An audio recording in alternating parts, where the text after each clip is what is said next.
though, of course. So you don't have that Zyra card, and potentially gives Mako that opportunity to lock it in, and will do so. Alright, so IG, really good, dynamic, mobile aggression. You know, Gwen can start popping something like a Ghost and running at you. We'll see what... I think it will be Ghost Gwen against Rumble. You use the Flash versus Ambassador, use Ignite versus Jax. I think it's Ghost versus stuff like the Rumble, and that will really help IG just run at you. And that's a big problem, because if the Taliyah or Xayah are out of position, I don't think a Minefield or an Ultimate alone is going to be enough to save them. LGD need to find a way to shut down the combo of IG, whether that's through early skirmishes or lane putting them behind, or by exceptional play to peel for these carries where there's a really good equalizer when the engage comes through, or Neferi manages to jump onto a target and break apart the combo. I think IG walk away with a coherent, strong draft. Yes, LGD on the other side have strong individual pieces, but I walk away from this feeling like IG got everything they came for.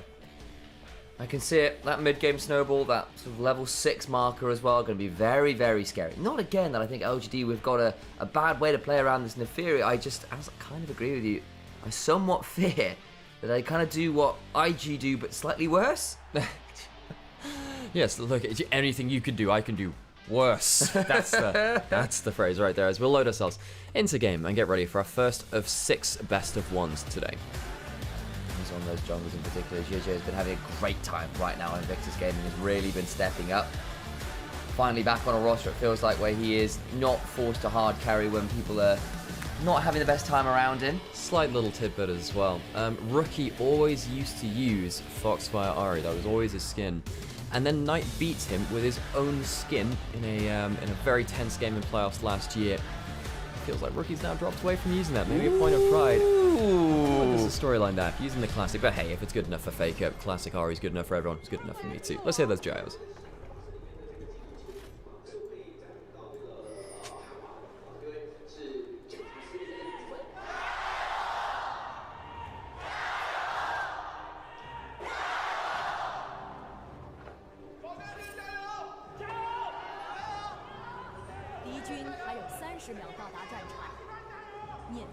The LGD gyros need a little bit of work there. That was very disconnected.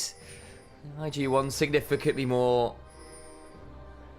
coherent, because they're going for the Lagondia gyro rather than the full LGD, and that's just a lot more syllables. You got very loud very quickly, Sam. Crowd obviously pumping up the energy here as well. Climber, of course, on the Neferi, going to be a key point of this. Alrighty then. So, Ahri, going to be doing that one. I think we've got a slight disconnect in the audio, by the way, Al, because I'm hearing things just slightly lower, so it might just need a quick refresh. There we go. Thank you very much, sir. That's more like it. And we're seeing the runes there. I don't think there's anything super crazy there.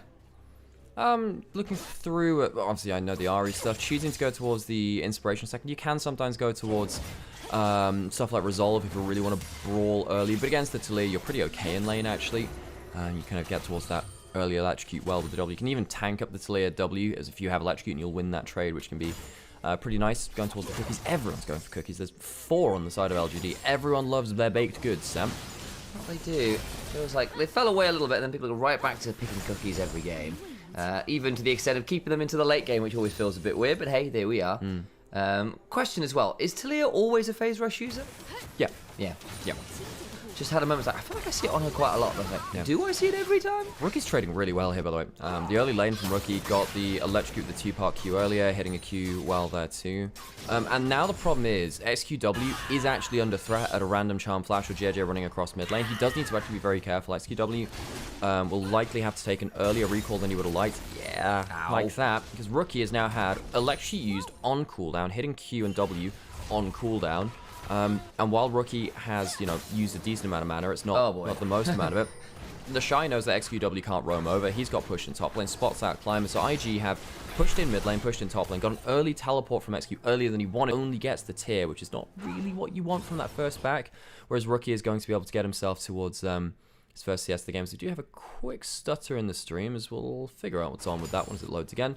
All good in the hood, as Rookie will get himself a recall on about 10 CS more. Worth noting as well, Sassy has gone for the Ignite on the Rumble, not the TP, to try and match this Gwen a bit more freely. So feels the need to really abuse this, rather than go for the teleport. Gwen right now, because of the power in lane, is so strong in the 1v1. You do want a little bit of extra power. Rookie's just teleported mid. JJ's on bot side. They're not covering the dive. The wave is stacked up. He needs to get himself to level 4. What's his W cooldown looking like? Did he even stack the W? Sometimes you just throw it at a level 2. Gets to level 4 coming on forwards. Gets a decent chunk back, but it's just nowhere near enough. The ignite comes down.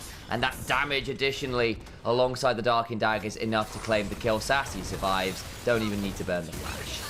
Mid lane, decent trade coming through from XQW, but as you see, the Ahri trades back pretty well, especially in the early game before any AP is built up. Yeah, IG misreading the map just a little bit. Climber was spotted on top side. They knew that he could be around. Bot side camps had not respawned just yet. I want to see how IG respond to this one. Because yeah, they put that ward down onto Gromp, so you would have thought that jungle tracking would have been pretty effective. And yeah, the Shy can't really stand a fight. Doesn't have the damage for that one, and the W can't save him this time. JJ is going to be a couple of camps ahead, I suppose, but doesn't get to steal anything away from Climber. Good start from the jungler of LGD. And that Neferi as well, getting that first assist in is good. And again, when you run this ignite on the Rumble, you want to get advantage out of lane. Otherwise, why have you run that summoner spell? Managing to get nice and ahead. Climber now towards the spot side off the reset. Of Caulfield's Warhammer, so feeling pretty good to fight at this point, honestly, in the Neferi. You feel pretty happy with the additional ability haste and AD compared to just that longsword ruby crystal on the other side for JJ. Right, so, oh yeah, this is another important thing too. I say this every time in an Ahri game because you people need to learn. The best item in the game on Ahri is a Medjai's Soul Stealer. Get yourself a Dark Seal on your first back and you give yourself the best chance to stack towards a Medjai's Soul Stealer. Rookie very happy with his first back to the game. He's ready for his first fight. One of the core things about Ahri and pro play is looking for an impactful first fight. When you have a level 6 spiking jungler like the Vi, it becomes much easier to do that, and that's one of the reasons why we've seen Ahri in the last few years of pro play. So watch out to see how Rookie can kind of use this as a leverage pad, a launch board to get active in this game. For sure. Sassy just his level 6. The Shy going to be close but not quite there. JJ is around. Climber on their Gromp right now, so theoretically able to return that fire. There is a control ward in that bush. Overcomes Mako as well. They want to try and make this play happen as the Grubs are the control ward's not in the brush. It's not in the brush, so it doesn't spot them coming straight through. Sassy he's already had to flash. That's a problem. Has had to burn that flash. Hit with the needlework. Throws down the equalizer to try and lay a red carpet to run down and escape. The slow's not quite enough.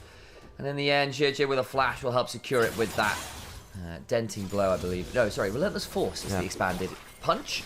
Right, so Grub's going to get taken by LG, knowing that so many cooldowns were used on the top side, but there's no teleport on Sassy, and Rookie has level 6. First fight of the game, we said it's powerful. Headbutt into the wall. There's the charm onto the cow, ICX. Just enough of that tankiness to survive just fine. They'll claim that last Grub, so they get a kill and a Grub and deny the full take from LGD. Yeah, so no fight from LGD, which is understandable. You don't want to go into the Vi ult, and the Ahri ult coming through just for that fight, especially when Sassy doesn't have the teleport to quickly join that play again on the top side of the map. Gonna walk at the Shy, does have Ignite, doesn't hit the E though, so kill threat falls through the floor. And again, I just saw another question, chat. Is Rookie going to go for the tank build? I haven't seen it in pro just yet, though we haven't seen as much Ahri, and we did highlight this in Champion Slide. There is a chance that Ahri players switch over to playing Rod of Ages into Liandry's and playing for a slower burn build. This is something that was more prevalent in 2023 when the mythic item still exists and you could build Liandry's as a mythic item while it was a mana item too. But yeah, because Ahri's not one-shotting anymore, you can sometimes go for a slower burn build. I don't expect it to happen like that. Ahri in pro right now is kind of like an accelerating kind of champion where you just kind of get the really good first play of the game and you kind of become half your damage but then half its initiation as well. I don't think it's likely to come through in pro because, let's be honest, pros don't adapt their builds that quickly unless it's super OP. Yes. Climb up, see the farm their way forwards, and no early dragon taken as yet, and as we've seen, we've had two bits of kerfuffling happening around the top side. Nice charm from Rookie from over the wall. Gets a decent little chunk there onto XQW. Invade here. Yeah, some good ward round, but JJ is here. That's good spider away. YCX going forwards. They do have Climber on the flank, remember. XQW flashes away from the charm, so it means the cease and desist sends the side of JJ under the tower will fall down here as Rookie now needs to be in danger as out comes the Hound's Pursuit. Mako trying to buy some space. Just try to immune the charm. Can't quite do it with the W, so the call of the pack doesn't get much more than the flash there out of Rookie. Yeah, so a bit of an awkward combo there between JJ and Rookie. Rookie goes forward and leads with the charm. Doesn't use it until... doesn't use it after the buy ultimate. I actually wonder whether Rookie was trying to force the flash early or get the CC down so XQW couldn't flash via under turret. He still ends up going there all the same, and JJ goes down. However, kill over to Rookie means 2 Dark Seal stacks. We did talk about that being a very important item for the Ahri. That's good. And this is something that I suppose happened off screen while all this happened. I didn't see what happened in the kill feed. Did the Shy just get a solo kill versus Sassy? He did. Yeah, wow, he did. Cut his damn head off. Shy, really good play there. Now he is very far ahead on the Gwen. That is a problem for LGD. And then we go into this play here in the mid lane. And yeah, it goes for the charm first, trying to, I think, CC to lay outside of turret, so JJ doesn't have to tank these 3 turret shots. So it looks a little awkward because you don't think, well, why didn't you just have to point and click charm afterwards from that ultimate? Chooses not to go towards that play though. Rookie trying to save his jungle's life, not quite able to do so. No, but still does pick up the kill, and in the end of the day, you still burn the flash, you still lose a wave on the Talir, so largely okay-ish here for Invictus Gaming in terms of what was cost there. And of course, you get 2 stacks on that Dark Seal, which always feels good. Yeah, so what have we got coming up next? Grubs. Dragon hasn't been taken just yet, but slow on that, as we've been too active on killing each other, Sam. In fact, that might lead to a Runa. You look quite alive to me. I've learned over time my years of undeath. I had to find, this whole, like, I had to go on a quest to find this one mask that I lost, much like Thane in Divinity Original Sin 2. Of course, yeah, precisely. Sometimes you got to get yourself some very good prosthetics. So, do you use a face ripper to set this up? Well, that's older tech, but I can, sometimes got to have some respect for the classics. By the way, if you've never played a Divinity Original Sin 2 out there and you like Baldur's Gate 3, you'd like Divinity Original Sin 2. It's a very good game. It's done by Lara in the same studio. Very, very good. I've now got the theme tunes going through my head.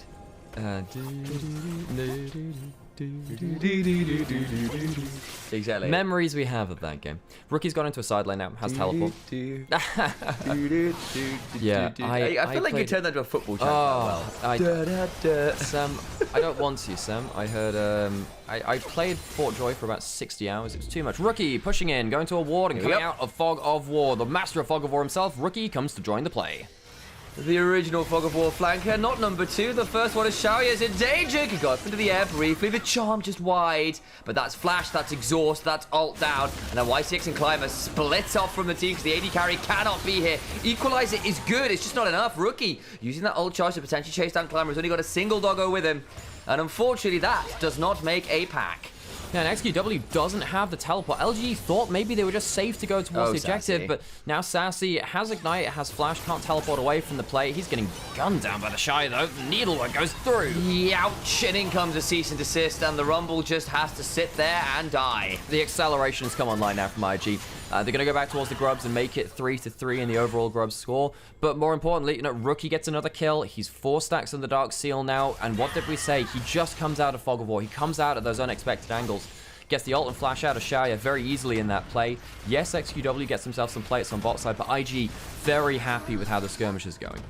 Of course, it's then the Shy who's getting a lot of this gold too. 2-1-on-2 on this Gwen after being dived early in a very, very nice spot. And this all starts, of course, with Rookie on a very good flank. And to start with, Gala gets exhausted and rooted, but that means there's no Feather Caller to save that AD carry after Rookie pounces at the Zion. So that's both summoners and the ult gone just from a really good angle. Rookie goes like, look, I don't have to just throw the charm blindly over the wall or something. Well, not blindly over the wall, but I don't have to throw it loosely over the wall. Let's just get the guaranteed summoners.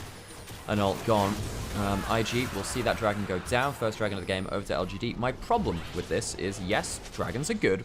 Problem is, you need to get multiple of them for them to become a win condition. I don't know if you're going to be powerful enough to fight against that, against IG. Sassy does have flash. You might have to use it. Ult in 5 seconds from Rookie. JJ won't have his. 2-1, there it is. Steps forward, Charm at point blank range into a Vault Breaker. Gets a bit of speed up from the Nimbus Cloak and keep on chasing, and the Foxfire does its work. Ult resets, very, very clean. 6 out of 10 stacks on the Dark Seal, and Rookie keeps going. This is exactly why I was excited to watch this. As our main teleport on the other side. LGD try and slap back. Can they get anything out of this? Mako's now going to get potentially jumped on. Will try and time the grand entrance. Fails somewhat. Mako flashes the other way. Can battle dance away. Climber looking to get the reset. Does so. That'll give Hound's Pursuit Part 2. Can they get anything more here? Gonna try and dash away. Does so pretty well, but the knockup comes on down. Turret shots do a lot of work. The needlework is brutal, but then they come as Gala's here. Gets one back. Looking for that last auto. Flash from Climber will not keep them thus alive. As, oh my days, SQW comes off the wall. Another passive shot. And another kill towards Gala. 3 for the AD carry Maestro. The game hasn't been about him just yet, but now it is. The Prince of Pentakills. Gala gets himself a triple in the early game on his Kaisa. Oh my word, Gala. Very good games from him in group stage so far. His first round robin was exceptional and starting off well here today.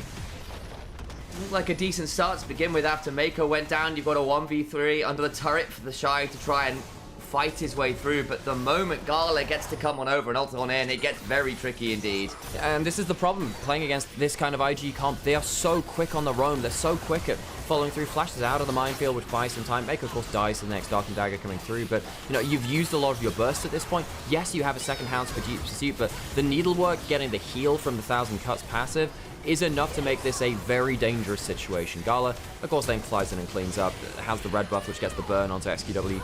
At the end of the clip as well, the damage forcing off the wall. Gala gets a hell of a lot of gold. This is very scary, because normally the Kaisa takes over the late game with the Gwen.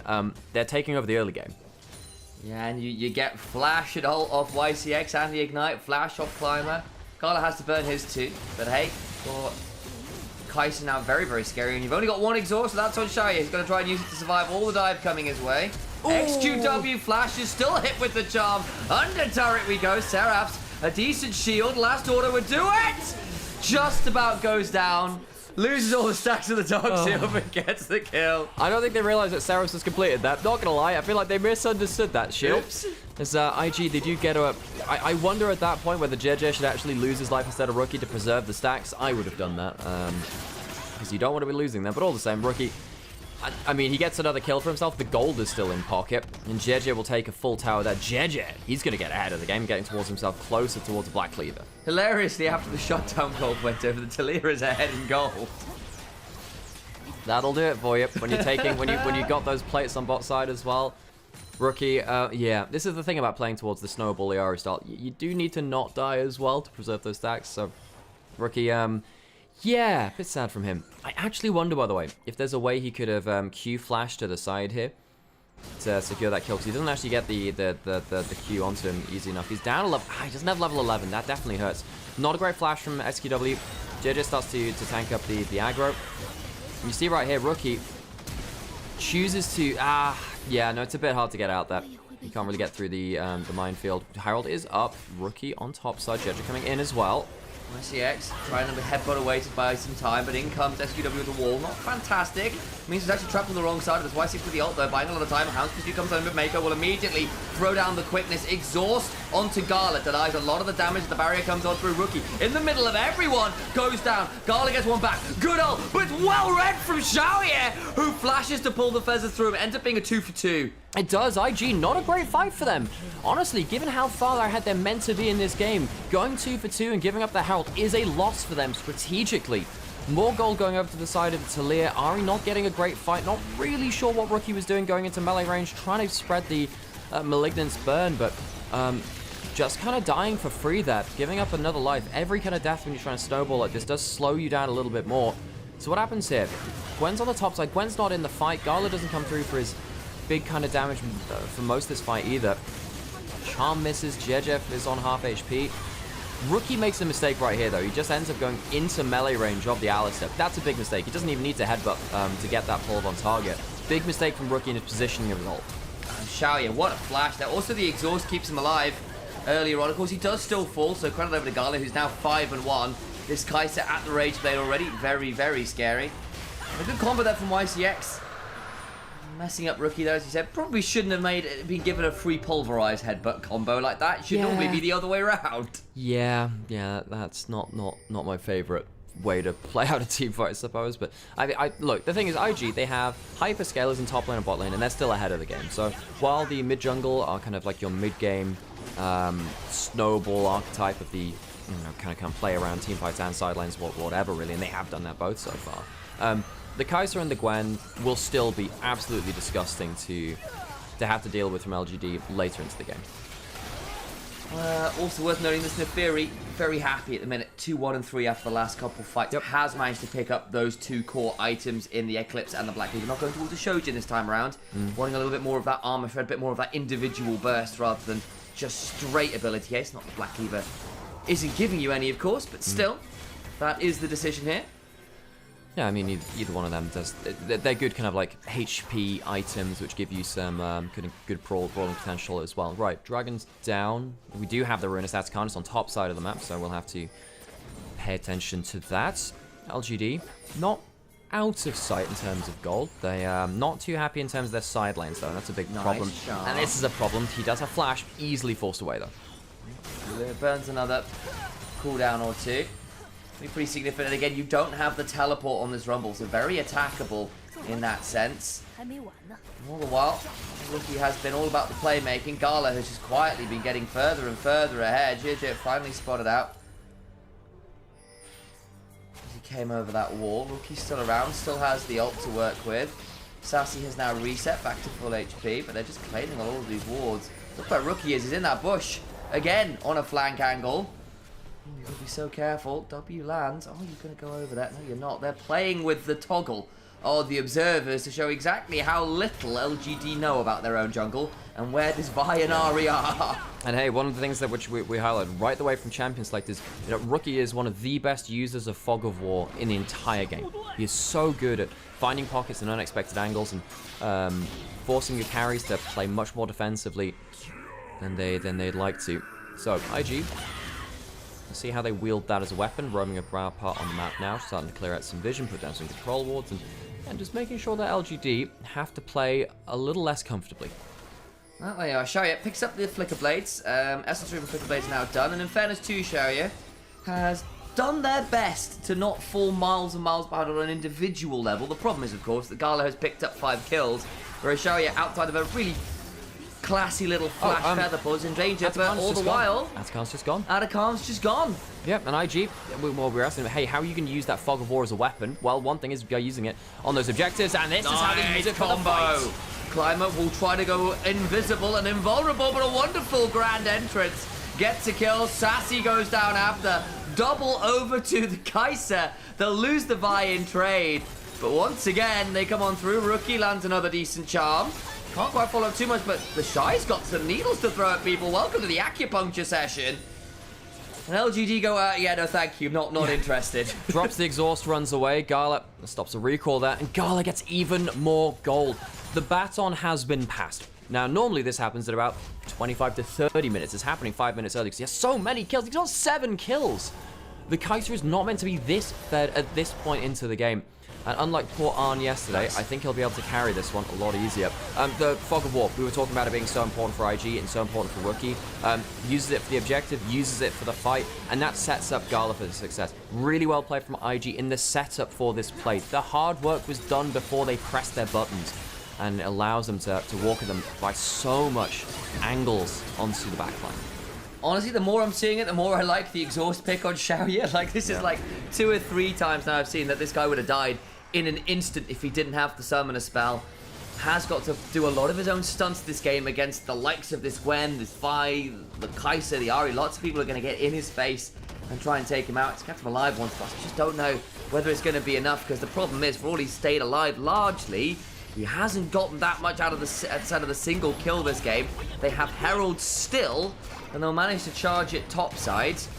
That's about all they've managed to pick up, really, in the last 5 minutes. All the while, Rookie's on this bot side, picking up a tier 2. And he's very happy with that. Completed the Leandries into the second. I know that some people are saying, oh, is Rookie going to go for the Leandries build? This has always been a different build. They're going to dive onto mid lane. That is a very, very dead Talia. So not only will be taking that bot lane in a turret, they'll be taking the mid lane outer. However, the Herald, with 4 members topside, will be forcing IG into a decision. That's just the Shy dying. The combo comes on through before he can get the Hallowed Mist down, so the rest of the damage flies on through from a long, long way away. They get the Herald charge in. They don't have the Herald die, just out of range of that Q from Ari. Finally brought low by Mako, but honestly, not bad from LGD.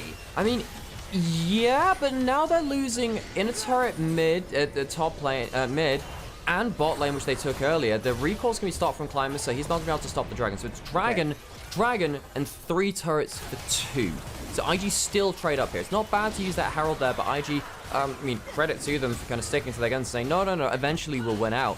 That's exactly what ends up happening. XQW tried to wall off the wave mid lane and just finds himself in the sights of the dive combo. Sassy now comboed onto. And then goes Gala, going to try and get some damage back. The Equalizer comes on down, but the red carpet for the Prince of Pentas comes on through.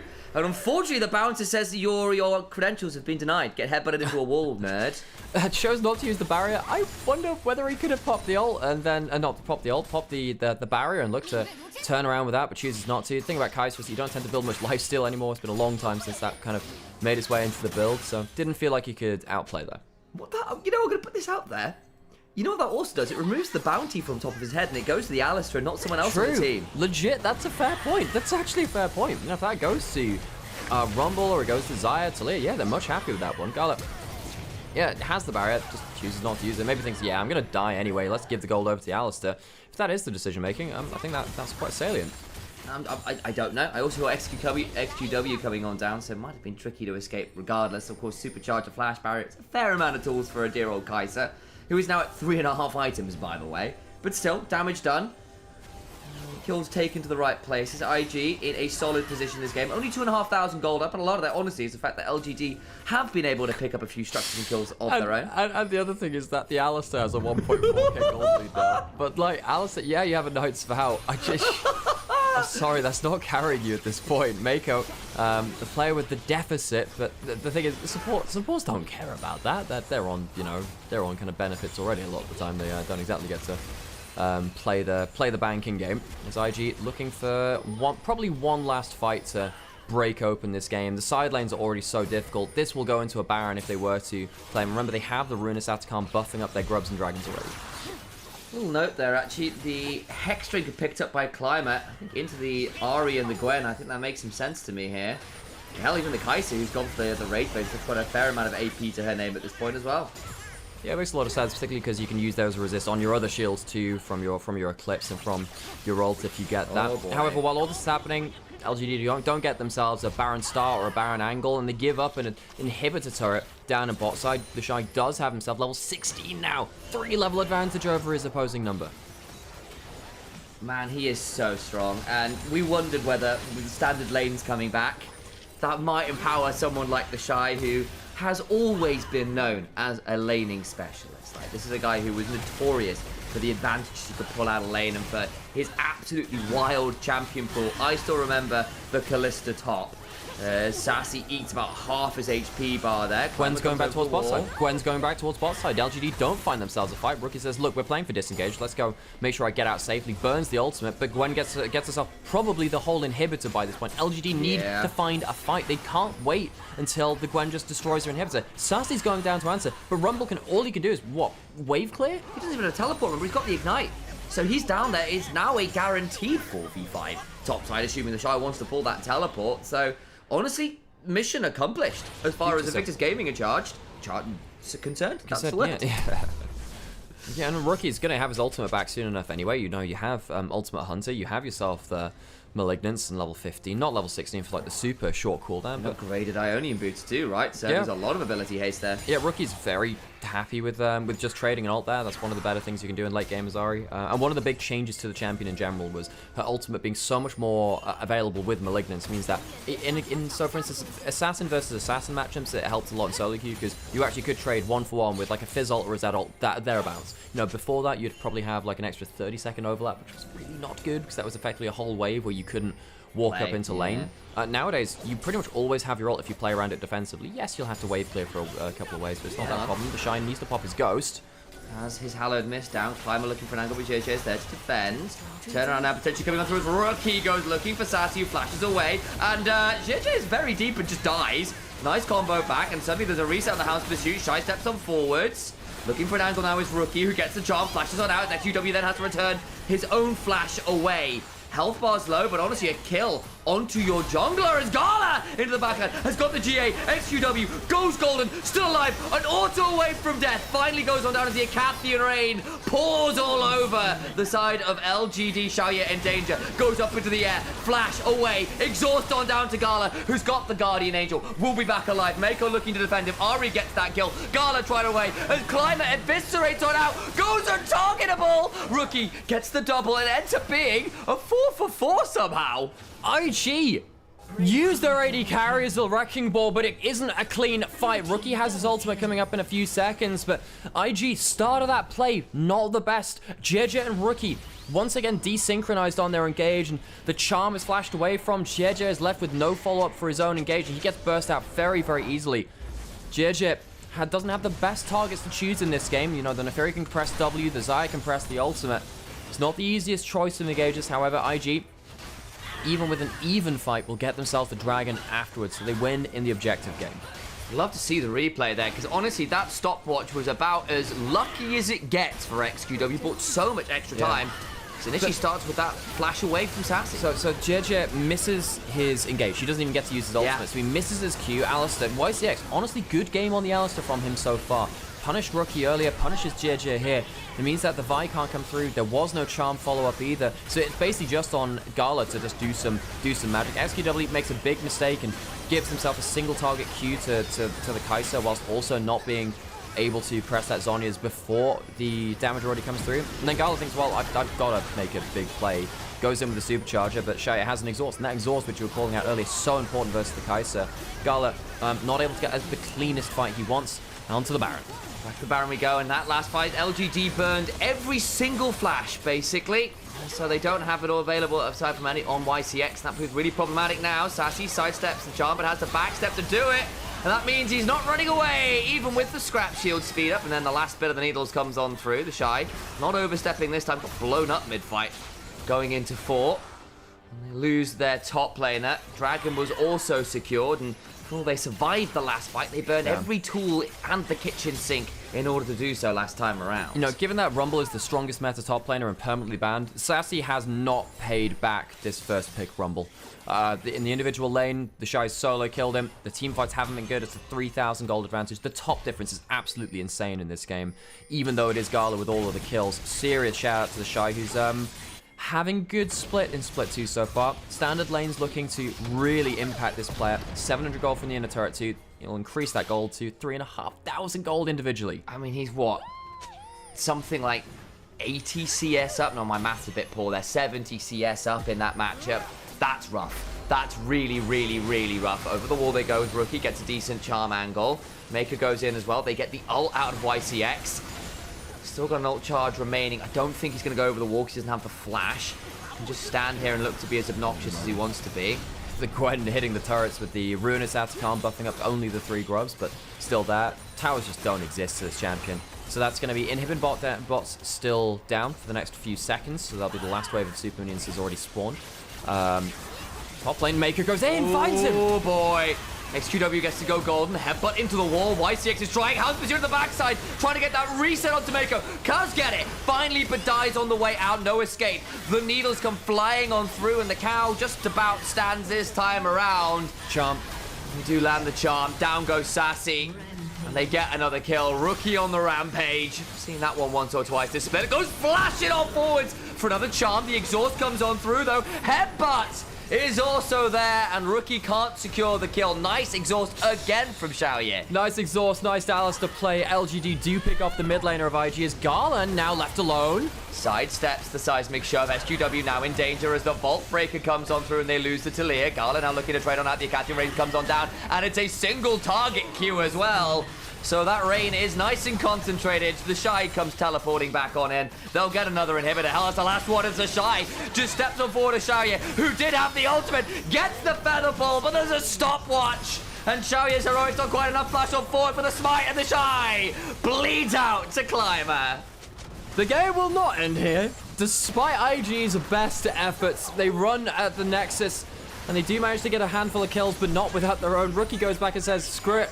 I'm gonna go read a book, buys a Medjay after he loses the stacks, For the record, folks, if you're going to buy a Magi Zanari, do it earlier than this. The later you buy it into the game, the less value it has, but Rookie wants the style points, and honestly, he's kind of earned them. Still 7, 3, and 9, a couple of flubs here and there, but a very good engage, charm-heavy game from Rookie. IG, not the cleanest game from them, but I think the individual gold has come through bits of macro, bits of exceptional play. Might have had a couple of flubs in here and there, but IG still walk away from this game, for me, feeling pretty confident in their performance and how they can walk into the rest of the games today. And then the other side of it, you do have to give some credit over to LGD members for not being intimidated and coming to play. I think the bot lane, Xiaoya and YCX, who have been criticized a fair amount, have come into this game and played really well. The exhaust on the Xayah was so heads up, looks good. YCX on this Alistair has bought how many kills, how many deaths on IG?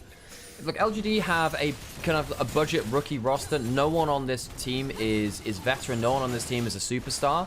And I thought that some of these players have maybe already shown some stuff in the LPL and said they were past it. I think Xiaoya in his first round robin, in his Draven game versus JDG in his game here today, has shown maybe I misjudged him a little too early. Maybe he did just need a little bit more time in the oven. Good games from him, despite a lackluster LPL career up until this point.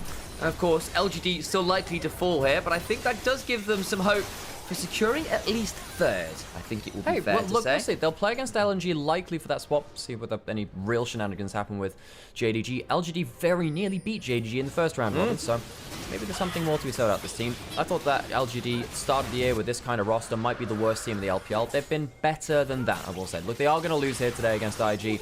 Ocean Soul coming through, just the Nexus ready to take from IG. Well, there's a phrase I coined yesterday. This isn't Valley League of Legends. It's not the opposite of peak. Entertaining as it is down in the valleys. This has actually been relatively decent. Still down Ocean Soul now. We're down in the trenches today, folks. IG waiting for those minions to come through. They have Ocean Soul, they have double GAs, they have a lot of ultimates to throw at the enemy team. Let's see how IG choose to finish the game. Charm comes on through, but in they go. JJ to the backside has been careening that way pretty much all game long. SCW goes golden, but unfortunately the damage is just way too much now. Xiaoya does pick up one onto the Gwen, and they are onto the fountain. Jia comes on through. Wait. Xiaoya's gotten a few here. He can keep trading. Oh no, on the Nexus. Gala flashing away, trying to get more. It's a triple already. How much can he get? He's desperately trying. Gala goes golden. The GA is there. And finally, he's brought low. He tried. He really did. Climber's still there. Try to eviscerate Mako and Gala. Hold the line. Invictus game and make it a bloody end. But an end it is. IG end the game through Gala on his Kaisa. Heavy levels of success over the last few days. Bin's Jax just yesterday was really exceptional. And again, you've got good tools to set up with the likes of this Talia and Skarner able to come and support your lane at some point. And of course, you will make for a good one for the Karma as well. Great shove early on, even into the likes of Varus. You lock in the rel. It's good team fighting. But now I am a little worried for the early lane power, particularly bot side. Could be really problematic to manage until that Ahri and Vi are really online enough to come bail them out. Yeah, going towards that rel last pick for draw means that you're looking more towards your combos later into the game. The rel will suffer in lane versus the Karma, as your Karma, one of the strongest level 1 to 3 bot lanes of all time in League of Legends. It's been around for a very long time. Itself really started getting picked up in season 5, and then it never really left after that point. You just keep seeing it every now and then. Need some lane pressure. Call up your boys in the bot lane for that. Well, I mean, folks, I suppose. Folks, yeah. But yeah, so LNG currently Karma could be an honorary member of the boys. Yeah. Karma, our LNG 0-3 coming out of that first round. Robin, JDG 2-1, but realistically maybe could have dropped a game to LGD in that first one too. LNG, they need to win themselves. They need to win themselves games here. If they don't take this game now, you have to be very, very worried for the team. LNG going through his 4th run in the group, it would just be a continual slide from grace for the team. That it would. As LNG in their home arena, in a year where I think this is probably the worst they have looked ever as an organization. I'm struggling to remember a lower point in terms of the consistency and the level of form that's been shown. Can this be the start of the redemption, the start of the turnaround? It's going to need to be, or they're going to nearly guarantee a spot in the Nirvana group, with fear of being knocked out of the competition for the entirety of the rest of the year come July. Just skip out an entire split should it go very, very wrong. So, second best of one of the day. Let's get on to the Rift.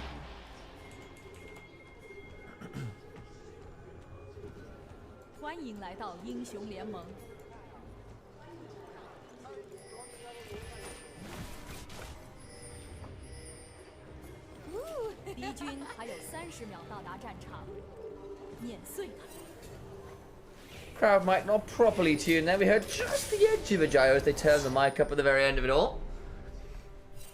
Of course, one of the things with having all of your teams play on one day is differing numbers of people from differing numbers of teams manage to buy up tickets, which can sometimes affect your gyro quality, it has to be said. Yeah, because people try and come in for like the mixed fan base, and when you've got IG playing in your group, yeah, the IG fans will be there mainly. Yeah. So the thing is, if you have really loud IG chants, it means that there are less fans of the other teams coming through, and teams tend to, fans tend to chant for like one team.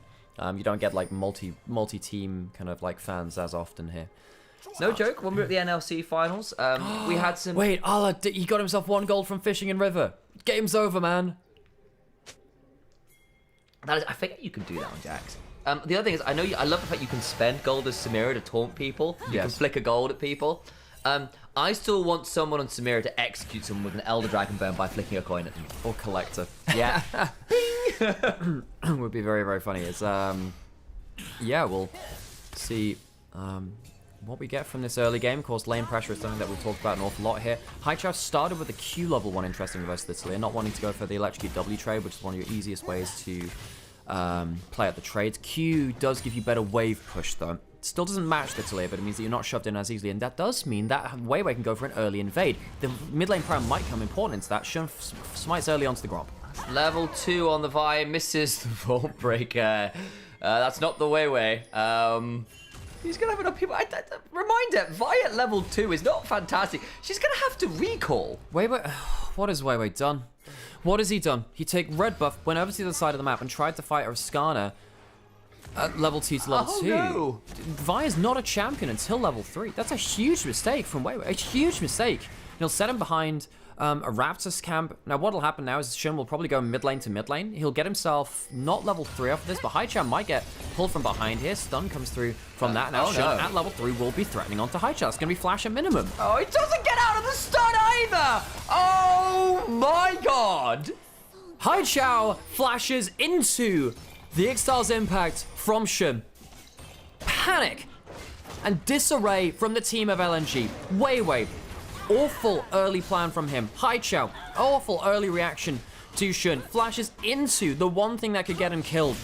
And now suddenly mid-jungle both behind. Disaster from LNG as they look to try and save themselves from the bottom of the group. This is not how you want your day to start.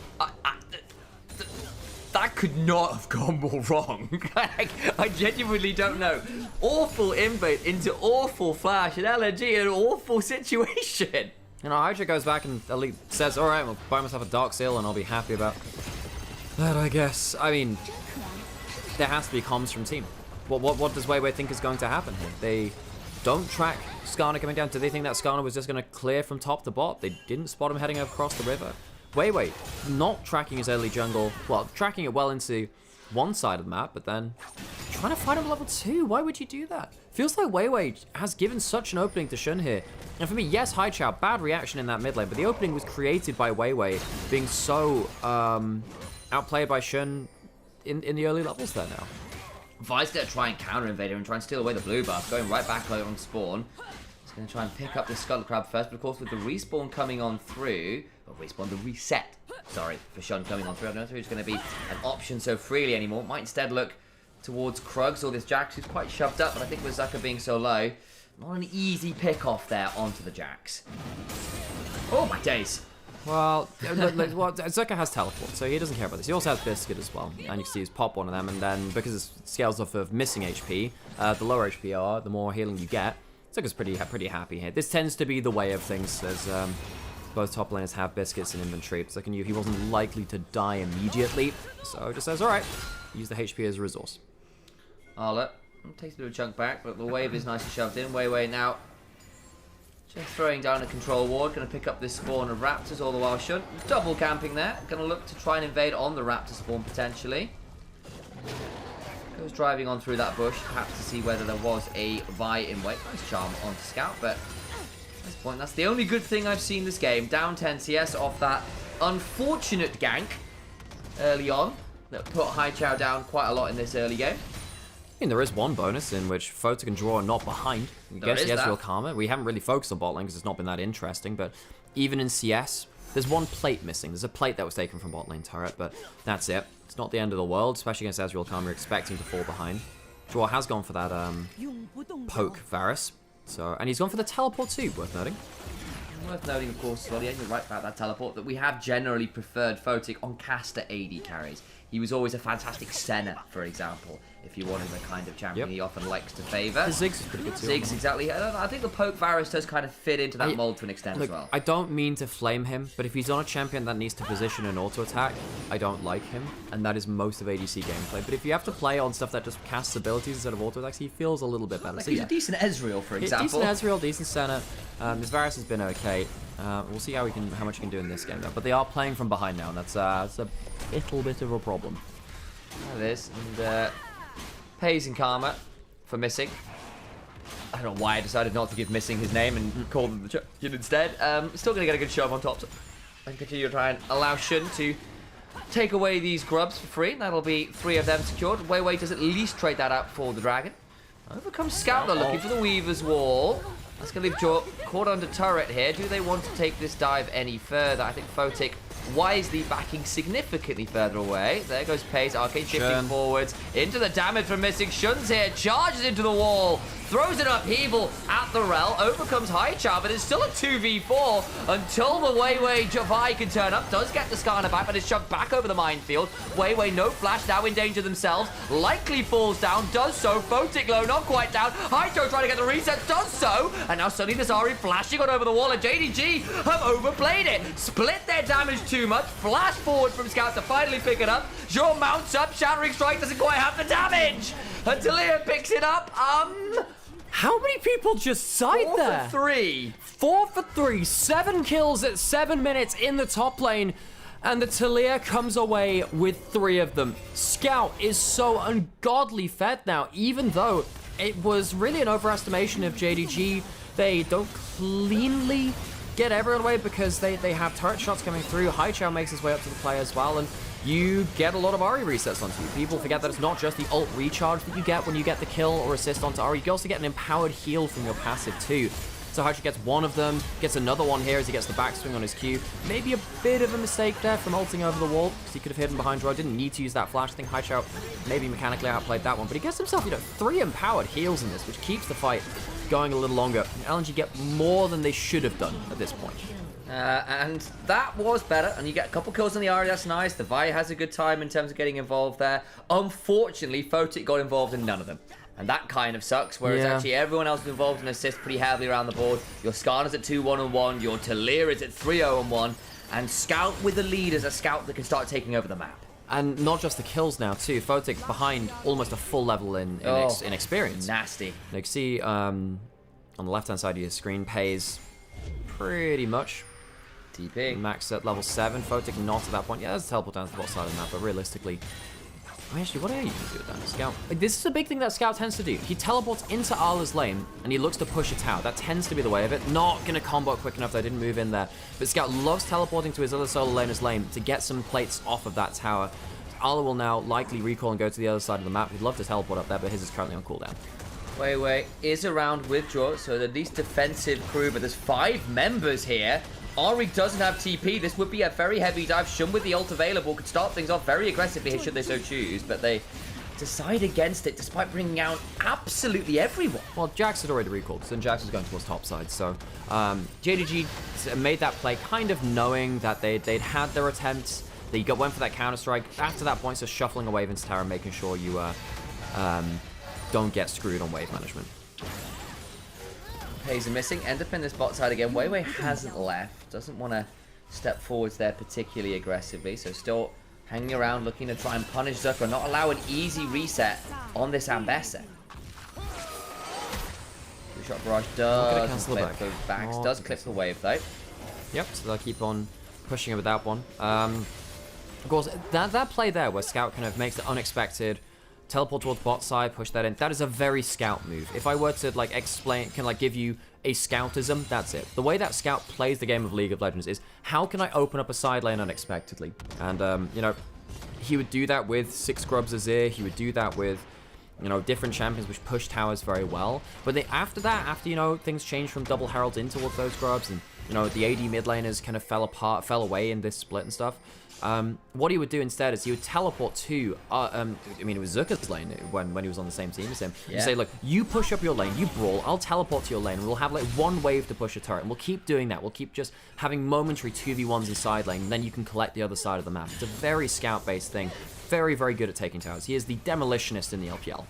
Arla's lead that he did have, though, because of that play and that reset top lane, ended up dropping 10 or so CS towards Zucker on this ambassador, got to stay in lane, so it's frustrating for him. Still, though, JDG managed to wrestle their way into this topside river, claim up some more of those grubs. We've at least got Might Spores. Looks like Wei deciding, look, I don't want to fight for this. We're going to go for dragons instead. But that does now mean 6 grubs for a Jax. Yeah, that's a problem, particularly when you have, again, what JDG love to do with this. The Scout is one of the worst players in the world to give 6 grubs to, because he organizes the map so well. And with Arla, as you were saying, you know, on the Jax, that'll be very powerful. They have a pushing lane of pays and missing. LNG might have strategically really blundered now. Giving over those grubs and not contesting for any of them could be a huge loss condition. At least Zucker's now stabilized. As I said, it's not 10, he's actually at 20, which is fairly significant here as a result of the weird lane shenanigans in that bot side in particular. Right, going to be eating a fair amount of damage, but does have the ult. Doesn't get away from the Impale, though. Shun caught in the wall, will go down. That's nice. And now the rest of the fight can continue with Scout very low. Going to get charged down, and that's way too late on the teleport from Arlo, who's now caught very deep as 4 members of LNG collapse.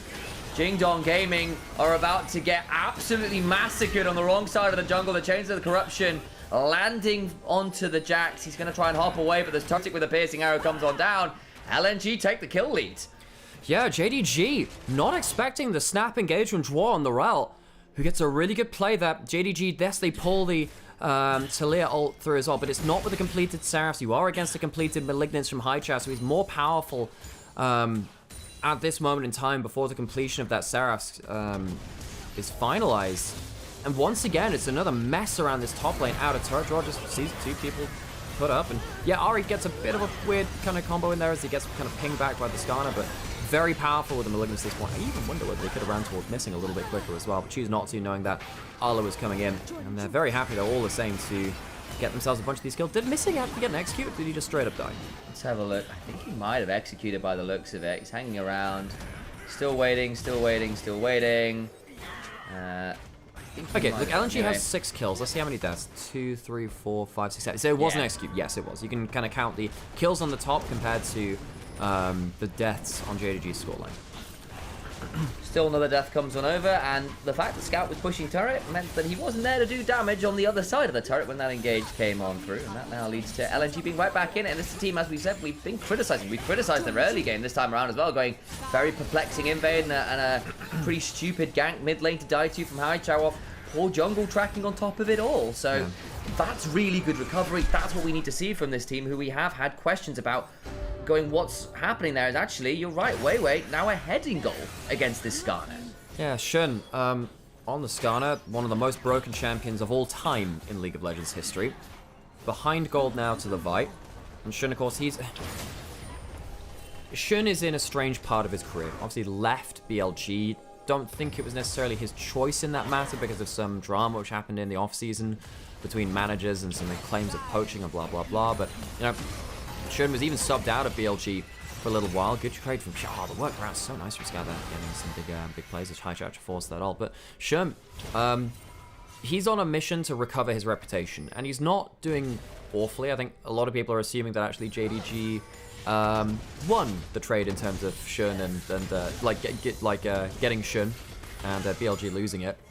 Because BLG are not in the best of spots either right now, but it is still worth saying Shun still has his flaws. Nice timing. Nice. Gets the work on too, but yeah, Shun needs to really recover his reputation after a strange year or two for him.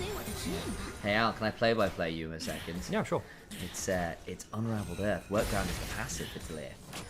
Yes, he gets the work ground from the Q Oh, afterwards. actually, so I got color casted straight after. Yeah, because what he was doing there, just because this is actually quite important, he's setting up different points of it, because your highest DPS is going through the single shots, the big single shots from the work grounds. You set them up, you just kind of like continually go through them. So he set up 3 different points, he comboed, and then went through the 3 work ground bits to get some really good burst damage, despite the fact that he doesn't have items yet. There you go. Well, good little Talia micro knowledge there. Alan's gonna die here. Appreciate it. I think he is going to die here. Nice combo from the Ambessa and the Vi. And the public execution comes on through as far as it goes. The thing about this, though, is they know this side if they go towards top lane. Well, there's no Vi here this time, so Haichao has his ult, has to pop it early to get out of that Karma W. Where is the Unraveled Earth going to come on down? Oh, there it prediction. is! And what a read from Scout into the turret after with the 6 grubs. Now, nice combo. And that one was a seismic shove from the heavens. Really well played from Scout. Outplays Haichao. They'll break open their first turret of the game, which does give them a lot more options to play around. Yeah, Zuka's going to get himself this bot lane out of turret. It's kind of annoying that Arla's now falling behind in the matchup. We did say, well, you know, what are you going to do about that, Ambessa? They picked the Jax. Jax is now 1.5k behind. That's a problem. Yeah, he is. And poor old Arla, again, it's kind of all started back when Scout teleported to the bot side and Arla was forced to reset, and all the while, Hydro had only shoved 2 waves into turrets. We just had to drop them. Now down 40 CS. That's really significant. Well, there's your win condition. We've seen a lot of Ambassadors have a rough old time of it over the last few days. This one I don't think will be, and it is still a very good combo with the Vi, and it's going to need to be a win condition. That second item already completed should be a potential Terrorist missing in danger. Flash them forward for the mount up, and that's just a very dead Karma. They pick up the Herald, but at the cost of their support. Yeah, it's a bit cheap from missing. You can't ward in the same way that you do as a tank support, and Karma can occasionally die like this. 0-3, didn't get the lane advantage. Missing not the best game from him, given what he wanted to do from draft with that lane dominance. And, you know, LNG have a gold lead. They have a gold lead. They're 1,000 gold ahead, despite us singing the praises of Scout and some of the plays that he's been making. LNG, I mean, on the scoreboard at least, not feeling unhappy with the state of affairs, especially with Zuka, their most prized player on this roster. 2-0, so far ahead, potentially a win condition. Weiwei's not far behind either. 2-1 and 5 involved in a lot. And Joe, I think you got to call it out. 0-1-7 been really proactive on the rail, spotting some great engages and sure. punishing JDG, overstepping when they're looking to push advantages around tower pushes in particular. Absolutely worth calling it up. Yeah, I think Draw's Ral very, very good in this game. That was a pick which he leveraged a lot on NIP last year, where it felt like, yeah, if Draw gets Rel, you have a problem. Now, the problem was, it was people just ban the Rel or take it from that point. It would feel a lot less impactful, but, you know, best of ones, you have to give up something. They choose to go towards that lane support. They choose to give over that Rel, and Draw gets arguably his best champion of the last year or two. He's gone for the very aggressive support option as well. That's not a locket, that's a Zeke's Convergence. It's all about those big ult engages, baby. And the thing is, if you jump onto Ezreal, Karma, Talia, with a big multi-man combo, and Bessa goes over the top of it, you get the Zeke's running, you break the shield of the shields of the Karma with your Q.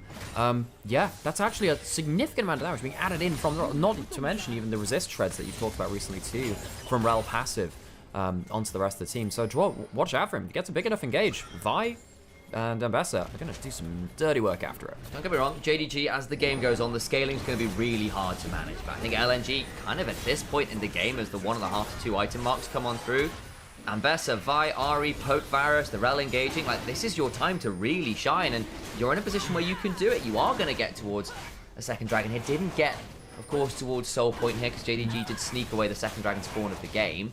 But you are certainly in a playable spot after, as we said, those first few moments look pretty difficult for the side of LNG.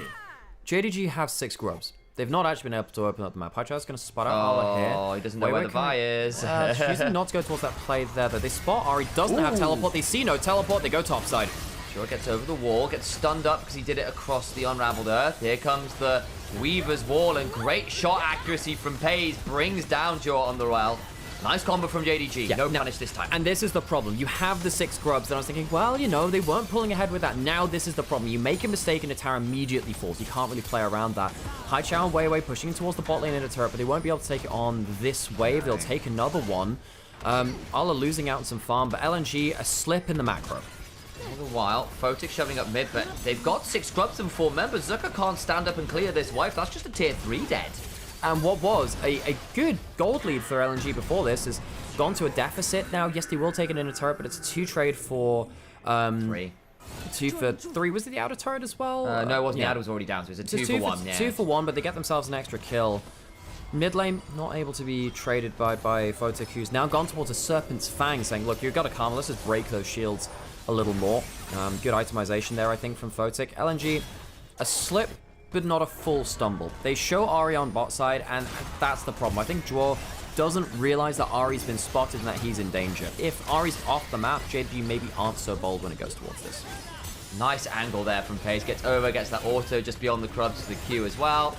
It's good Ezreal performance from FaZe, a player who, again, is in a similar position to Shun in some ways. I think probably less maligned, because I think on the whole, he actually had a very good showing on Gen G. I know there was a bit of debate about who was the MVP for Gen G at some point. I know Wolf, for example, was a massive fan of FaZe, and you can understand why. At his best, this guy's one of the very best team fighting AD carries in the world. FaZe is... It's hard to accurately kind of like give a perspective of him, because the problem was he was on a team with 2 of the best players in peak individual form in history. I think that Keen and Chovy had a generational year, a historic year last year. And there were points where FaZe was the lost condition of that team early in spring last year, going into Worlds, I think, at the end of the year, sadly for him, despite having a great end of spring into MSI, or rather, like, MSI's spring plus maybe a little less good, but his MSI and then going into summer, absolutely fantastic. His Worlds and early year have tainted a lot of people's expectations of him. Yeah. I think FaZe has been good in the LPL so far, outside of an MF game, which I think people blame the MF more than necessarily blame him. He's been a good pickup for JDG, especially with the outgoing Ruler being so hard to replace. I think on the other side, Ruler over in the LPL, not been perhaps what people were hoping for either, actually. Need to keep our eyes on him. Of course, it's still Ruler. I still think he's going to be one of the very best, just because he is, in so many ways across so many years, but he has not been the consistent. We know that because of the way that he is. Yeah, precisely. The evidence of my eyes suggests this player can play League of Legends. Wow, incredible. JDG can be able to take the mid tower off this. I think actually if they knew about the wave position, the positioning of LNG, I think they could have gone up towards it. In fact, they'll get it now with the 6 scrubs presumably. Ooh, extra auto DOT, that'll kill a tap. JDG finally break another ring of that outer turret. 4th turret again, 6 scrubs used well, and LNG were always a little bit of a slurp. JDG were always a bit of a... Hatchow and Vision, he's just walked over a control wall. There's another one here. Did they spot that? They do now. I think map geometry was getting a little bit strange there. Sometimes hide wards around corners. A bit rare that time. Account Atacon, Ruinous Variety spawned on top side. JDG have the vision advantage going into it. LNG do have a bit of a battle over the tri-brush to work around. Teams have been getting better at playing around the Atacon setup. It's not an objective pit. It's a bit different to set up your wards and your approaches to it. But yeah, it feels like teams have been working a little bit better of how to walk through tri-brush, how to push in mid and whatever side lane it is to get a different angle through river to play towards it as well. I know you're chatting about map geometry and wards. I still remember that ward that wasn't spotted by a control ward from Cloud9 that should have been at Worlds years and years ago, and it got sneak control. And of course, at the time, Cloud9 didn't know that the ward wasn't spotted, so it couldn't call for a pause. And so there's still a bit of a debate around, okay, if there's a bug that the referee spot but the players don't know about... I believe that wasn't a bug, I think that's random. That was basically when the map geometry was still kind of like a little bit janky, so a couple so there's like some extra kind of like hidden pixels effectively, which look like they shouldn't block vision, but they do just because of that. They smoothed out the walls a little later. Ala, you're going to Weiwei, here comes the Talir. Zucker's on the side of the map now, that's a fair down Bessie, you need to be careful about this.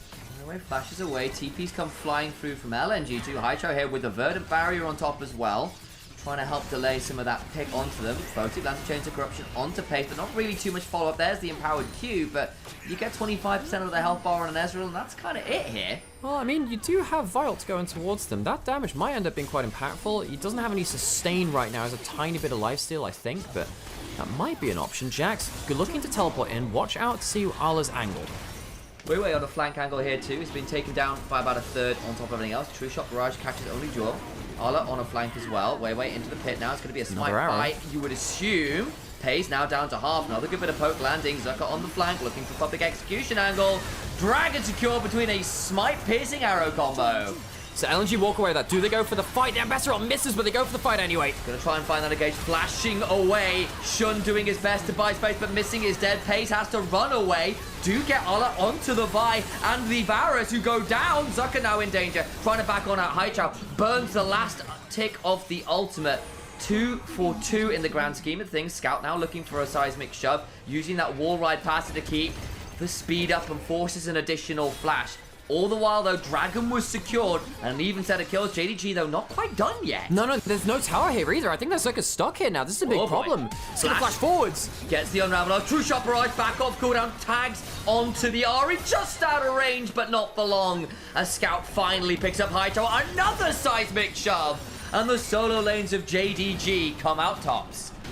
When JDG needed it the most, Scout steps up. Incredible fight from him. Yeah, JDG end up losing the Dragon, but LNG end up going way too aggressively in that fight. Why did they chase so far forwards when they couldn't cleanly catch the carries? I think Weiwei made a bit of a mistake there, going in at half HP. We'll watch the start of this play again as the Dragon gets smoted down.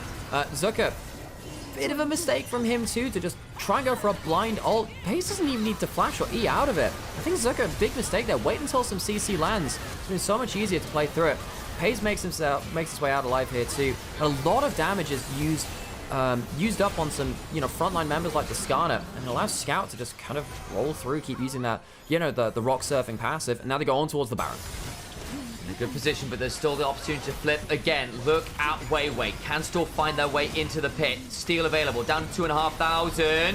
Gonna get in. Surely, Magnus Storm is still gonna be a secure on the smite there from the hands of Shun, who did get a good impale on the back end of it all. And now over the wall they go. Arleth goes golden. 3 members of LNG need to run away. Shun goes careening through the wall. Scout on that Shinkansen Weaver's wall. Bullets his way into the backline. Goes golden to prevent any follow-up. The slow comes on down to the Haichao. Trying to land a charge. Trying to get anything in the back end of it all. Will not do so. Brought low, and that will be the end of the game. Surely the wave they prepared earlier, Blue Peter style. 6 grubs and a Baron and 1 man standing. LNG got nothing to say as the game will surely end. Here's one they prepared earlier. LNG fought valiantly, but it really is in Scout we trust. The mid laner of JDG beating his old team and sending LNG to 0-4. That game ends in the blink of an eye. LNG were honestly feeling pretty tight with JDG. A bit more of a front line than the Rel. It's a lot more conditional with her tankiness. So I think Giannis did perfectly fine there. As Missing got something spicy cooked up to support. It's a Gragas hover. Could be a pretty good cancel on the MF ult, to be fair. Maybe, we saw a little bit of it. I wonder whether it's just going to be the Rel to be heavier engaged. We can't also know about... If this gets locked in, things get interesting. For those of you who don't know, Missing in the LPL has something like a 28-game Rakan win streak. Moly. All the way back until, the JDG super team. He's lost on it internationally, but within the LPL, Missing has one of the world's longest streaks of a champion win rate. He is very, very good, and I think for a player that we've sometimes questioned about where he's at on a consistent level. I know he was on Fraud Watch alongside people like On, and honestly people like Shun as well, who we've raised an eyebrow about the level of form we're going to consistently get from them. Missing on Rakan is a very different beast than Missing on some of the other champions that are in meta right now, so could be pretty good. And another good interrupt onto that MF with the quickness with the grand entrance could be making her life a little tricky in terms of finding good positions to ult from. Okay, so Comstock's in. A lot of team fight on both sides, a lot of decent dive-ish from both sides, even if, of course, JDG, with that Vi, inevitably have a little bit more. Well, right, so, yeah, I'm looking forward to seeing how Invictus Gaming play through a little bit more range this time. It feels less about... I mean, there is early laning in there, but they can play towards a bit longer range, a bit more scaling if they want to. It feels like JDG need to make sure that they can survive the early onslaught one from lane, but also find a way to deny the range advantage if Gull is ultimately raking across those team fights. We've got a Gwen and a Ryze as well. You've always got good late game options, 2 of the champions with the most value from lots of levels and items out there, let's not lie. So it could be very, very scary if the game does get a little bit later compared to Invictus Gaming, who, yes, have got the range, but probably spike a little bit heavier in that mid-game relative to JDG. Things have gotten interesting, haven't they? A fight for Missing's Rakan win streak now on the table. JDG coming in as underdogs. Let's see how the crowd's feeling. Oh.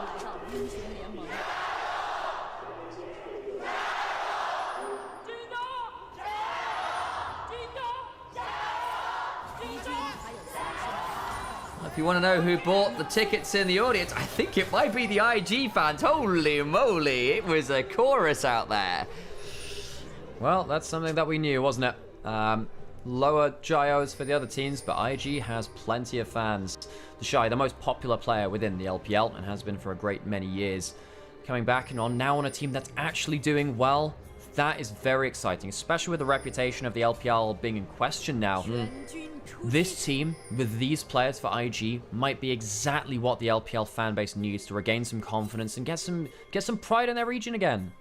Interesting that we saw from the JD stats bot there predicting the sort of various points of power in the game relative to game time, that they reckoned, or it reckoned, that IG's comp in the hyper late game probably got a little bit more value again. I wonder if that's just off the range advantage they have here, but relative to the champions involved. And, sorry, I was just looking off to the side there, trying to figure out the win streak for Missing. I believe it's a 26-game win streak within the LPL. That's now at risk here. I have to say, the Rakan, it can be a very good cancel onto the MF. It's a good way to get onto the Jace too. Good W there at the start. Does get knocked up though. The trade back from Gala and Mako gets some value back. Of course, the chunks on very different people though. Supports do have a little bit more sustain early on because of the fact they tend to be able to run a few more parts. Missing goes forwards again, gets a nice chunk onto Mako. With the assistance, of course, of Pace. Turn around pulverize, but Pace and Missing going to be the ones in control of this lane at the level 1. And on the other side of the support matchup, yes, Missing, huge LPL win streak on the Rakan and his best champion of all time. Mako, this is his most played champion too of the Alistar. Mako, Thresh, Braum, Alistar. Those are the three which really were his mainstays for his career, and he's played since 2015. He's had a lot of time to investigate these picks. Shy. Arla also trading very heavily. The Jace been banned so much here in the LPL, and the Shy being such an individual laning specialist, giving him a champion like that is it's a bold move from JDG. Just over that era when Jace felt like a bit of a bait pick, but Khan and the Shy were the two people you'd say, yeah, I don't care, you guys still get to play it, because of just how good they were at managing the champion's various strengths and all-in windows. There are very few players with the kind of history and success on Jace as the Shy. Yeah, no, he was one of those first players that showed you can play carry and you could also play towards tanks as well. As Arla's got a really good growth jump onto him. Flash gets it. The JJ's here. And that means it will be a turnaround. Was trying to play for an extended fight, I think, the Shy, and got punished for it. Will still end up being that 1-for-1. But the gold in lane, at least, now favouring Arla because he was the one who picked up that kill. Yeah, the Shy dying early to Arla. That is an important moment here. If Arla gets that extra gold and can switch around that matchup, maybe things change. Now, both of them without flash. We'll see how that favours. Of course, with both junglers having flash, the chance that is punished a little. There's no matchup on this map, which I'm not excited about. I mean, Scout versus Rookie, two of the most legendary LPL players of all time. JJ, on incredible form, and Shun, trying to recover his reputation from, previous plays. Arla, really good run towards him, gets that ward into the brush, and the Shy doesn't have the ability to punt him away with the E at that point. I think he would have died if he tried to go towards it. As a jump into mid lane, Rookie caught out. Needs to run as fast as he can, but with the ghost pop, there's nowhere to go. Rookie flashes into the pit. He's trying to survive. He's forced a flash out of Scout at least. Doesn't have that much mana to work with. Lands the Rune Prison, burns double summoners off Scout, but having just teleported back into lane, not a great deal for Rookie there. Yeah, I mean, what he ends up doing is delaying Scout going back towards the mid lane to shove it in because he has to run so far into his own jungle. Maybe thought he could run away with a phase rush, but Scout has one too, and the Ghost. So, really interested to see how that worked out. Oh boy. So he teleported onto the wave and gets caught out immediately. Maybe he thought that Scout was also looking to reset. Of course, he doesn't have the teleport to come back to lane. Pops that Ghost early. Really good punish from Scout and Shun. Yeah, gets the additional flash out here from Scout at the very least, so like flash is whatever, I suppose. But this is that kind of play. I actually need to see the point of view from Rookie though, because if he thinks that Scout is going for a recall and he can teleport in, shove it in before Scout can get back with no teleport, of course, then he actually gets himself an advantage in the laning phase because you get to shove in a wave, deny 3 melee minions or something like that. Great punish from Scout though, and as we were saying, JDG, a lot of how they win is through heroics from Scout. Shun on top side now. Shy needs to be a little bit careful as he's overextended. Ward's going to get cleared by Shun. Shy's safe. Sticking around in this bush. Shun's also still here. We'll have the Hallowed Mist up and available, you have to imagine. Doesn't know. That's there. Nice. Lands the accelerated shot blast. Looking for the skies. But just out of range. Can't quite find the angle. Nice shove onto Scout. But Room Prison prevents too much of an easy follow-up as Mako is around. Grub's about to spawn in about 5 seconds. So JJ and Shun just putting a little bit of pressure onto that topside river. Both AD carries may be looking to leave lane. I think they've spotted each other now. Pei's walking up through the river. We'll see whether Gala can match. Of course, the strut helps you move across the map. A tier 2 boots from Pei's means that he will also be quickly zooming up towards this top side of the map. Yeah, we're spoiling for a fight, folks. This should be, hopefully, a big moment in this game to see who can pull ahead. And IG, you know, we said, look, with the power of their laning strength, we were a bit worried about JDG in the early game. They've matched just fine so far. Thought that might then lead to a bit of a kerfuffle over these grubs, but it does look like they've decided against it because they look, we'd just rather play for the dragon. And now we have an interesting play coming in. Scout has level 6. I think he's looking to Realm Warp straight onto the Shy. He's not going bot lane. He doesn't have teleport. This should be a Realm Warp up towards topside, but with Rookie now on this side of the map, I think that IG have the numbers.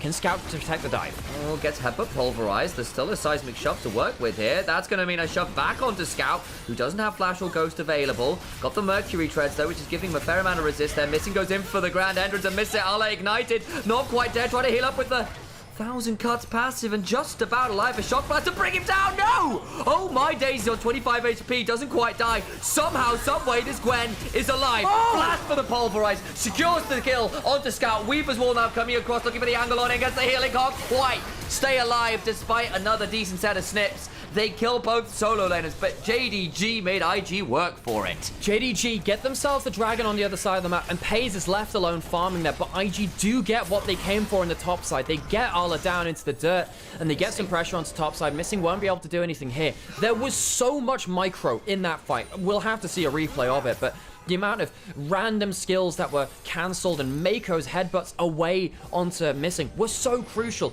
Rookie should have died 3 times over in this play. Watch how this works out. Of course, Scout unexpectedly turning up here, but then Mako's here to save him.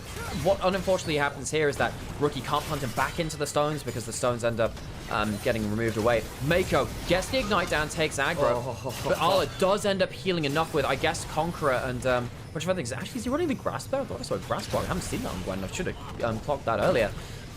Not quite dying easily enough, but watch what happens here. Missing with an extra skill shot. Scout with an extra skill shot could have maybe killed Rookie so easily there. But Mako saved his life. Mako MVP of the play here for me. Really, really clean stuff. And then, you know, credit to Scout and Arla for edging that one out. And it is indeed grasp on the Gwen. 1,000 cuts of grass peeling doing what it needs to try and keep that Gwen alive for a little longer than it looked like she should be able to. Shy steps on forwards. It's actually started first side of the Hex Drink. Yeah, makes sense. Makes sense, particularly because if Ryze is going to fly up towards your lane as well, you've got double AP solo laners to work against. You're playing for individual advantage, and Hexdrink has always been a top laner's best friend versus mages. It's not bad on the Jace either, just in general as an item doesn't really affect your build. It's not taking away from crit, for example, which it sometimes did for AD carries who are looking for that item, so it's pretty fine. Goes to the skies again, can lose that Thundering Blow to knock Arla away, who's no longer winning the trades in the way they were earlier on in the lane. Shun does have 6, does have flash. He's on a ward right now, gets some damage, but it's soaked up by the shield. JJ, really interested to see how he uses now an early advantage by getting a kill and 2 assists. JJ, I think a lot of people really came to respect him again. That's a good ult coming down from Gala onto Pei's, but ult for ult. Barrier comes on down, dodges 1 shot, 2 gone wide, 3, doesn't hit, 4th shot goes wide as well. Pei's 0 for 4 on that one. Yeah, has to blow that flash as well, so... And the cannon dies. So Gala, fancy footwork, less so on the CS. But yeah, no, I think that got back to the conversation about JJ, which was really interrupted by these AD carries having a scuffle. I think end of last split, people realized again that, wow, JJ is actually a very good player. Rookie, difficult last playoff series. JJ, incredible from him against top esports. Very, very close run thing in that series. JJ hasn't been on a top team for a while. However, he is the most recent Worlds winning jungler from the LPL. And even as soon as 23 spring, I thought he was still best jungler in the LPL up alongside Tarzan. Now he's finding his form on a team that is actually worthy of it. And I think that with a gold lead, I think Shun's got an uphill battle here, given the form of JJ. For sure. At least for Pei's here, it's up about 10 CS. Gone for the Cull has Gala on the Misfortune, so good laning phase right now from Pei's. Problem is everywhere else we're feeling like IG right back where they wanted to be, up a decent amount of gold, got some early grubs, which is always nice when you've got things like this, Jace. Okay, grub spawning now. Both AD carries sticking in bot lane.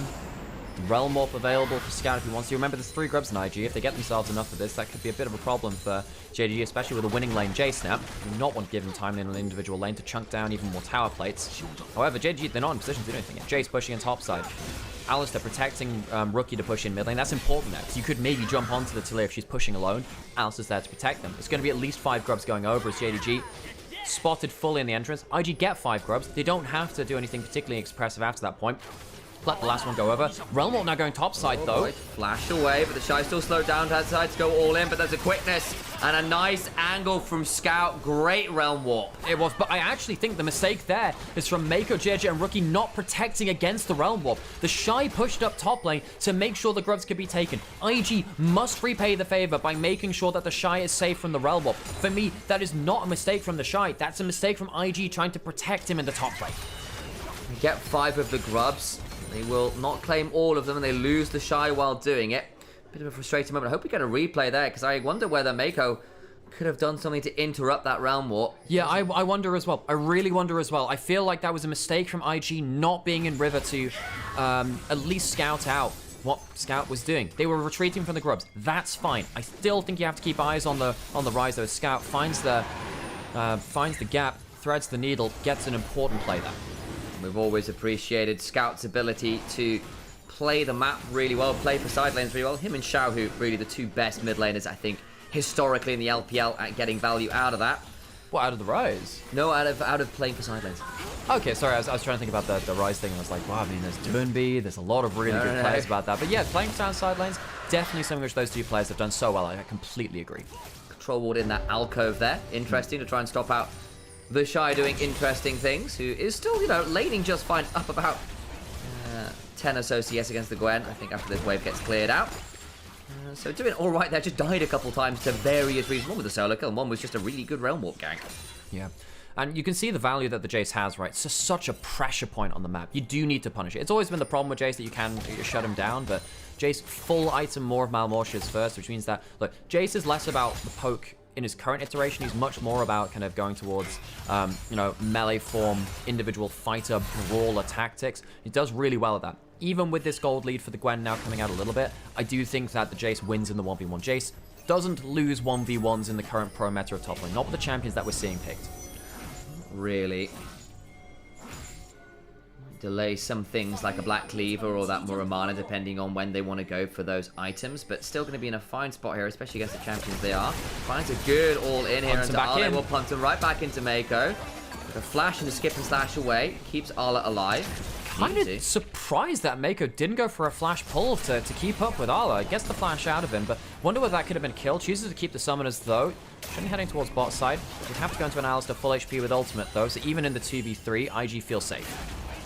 Yeah, I suppose they didn't quite know where Missing or Shun were, so not that simple to just all in with it, with no knowledge of where potential turnaround could have come in from. You know, one of the big things that's really impacting this game. Oh, cancels out the W, has to get the E instead. Is okay with that one? Rakan. Disastrously mobile. One of the big things that changes the Gwen versus Jace matchup, a while ago, the center of the snip was changed from doing true damage to doing just more damage and magic damage, which means that you can still protect against it with resist like that more of Malmortius. Yes, you have a lot of damage on the Gwen, but it's less about that true damage now, particularly without the Conqueror here. You have less of that extended trade potential and just kind of stacked up to ungodly 1v1 damage numbers. It's still pretty nasty, but that has affected this matchup and allows Jace a little bit more leeway. Well, we've got a couple minutes until our next dragon, and about a minute until the Herald. That might be our next port of call, because no one's managed to claim a turret yet. It's been a relatively slow game, 3 kills to 3. It was Invictus Gaming that picked up the feat of martial mastery for that, though, worth noting.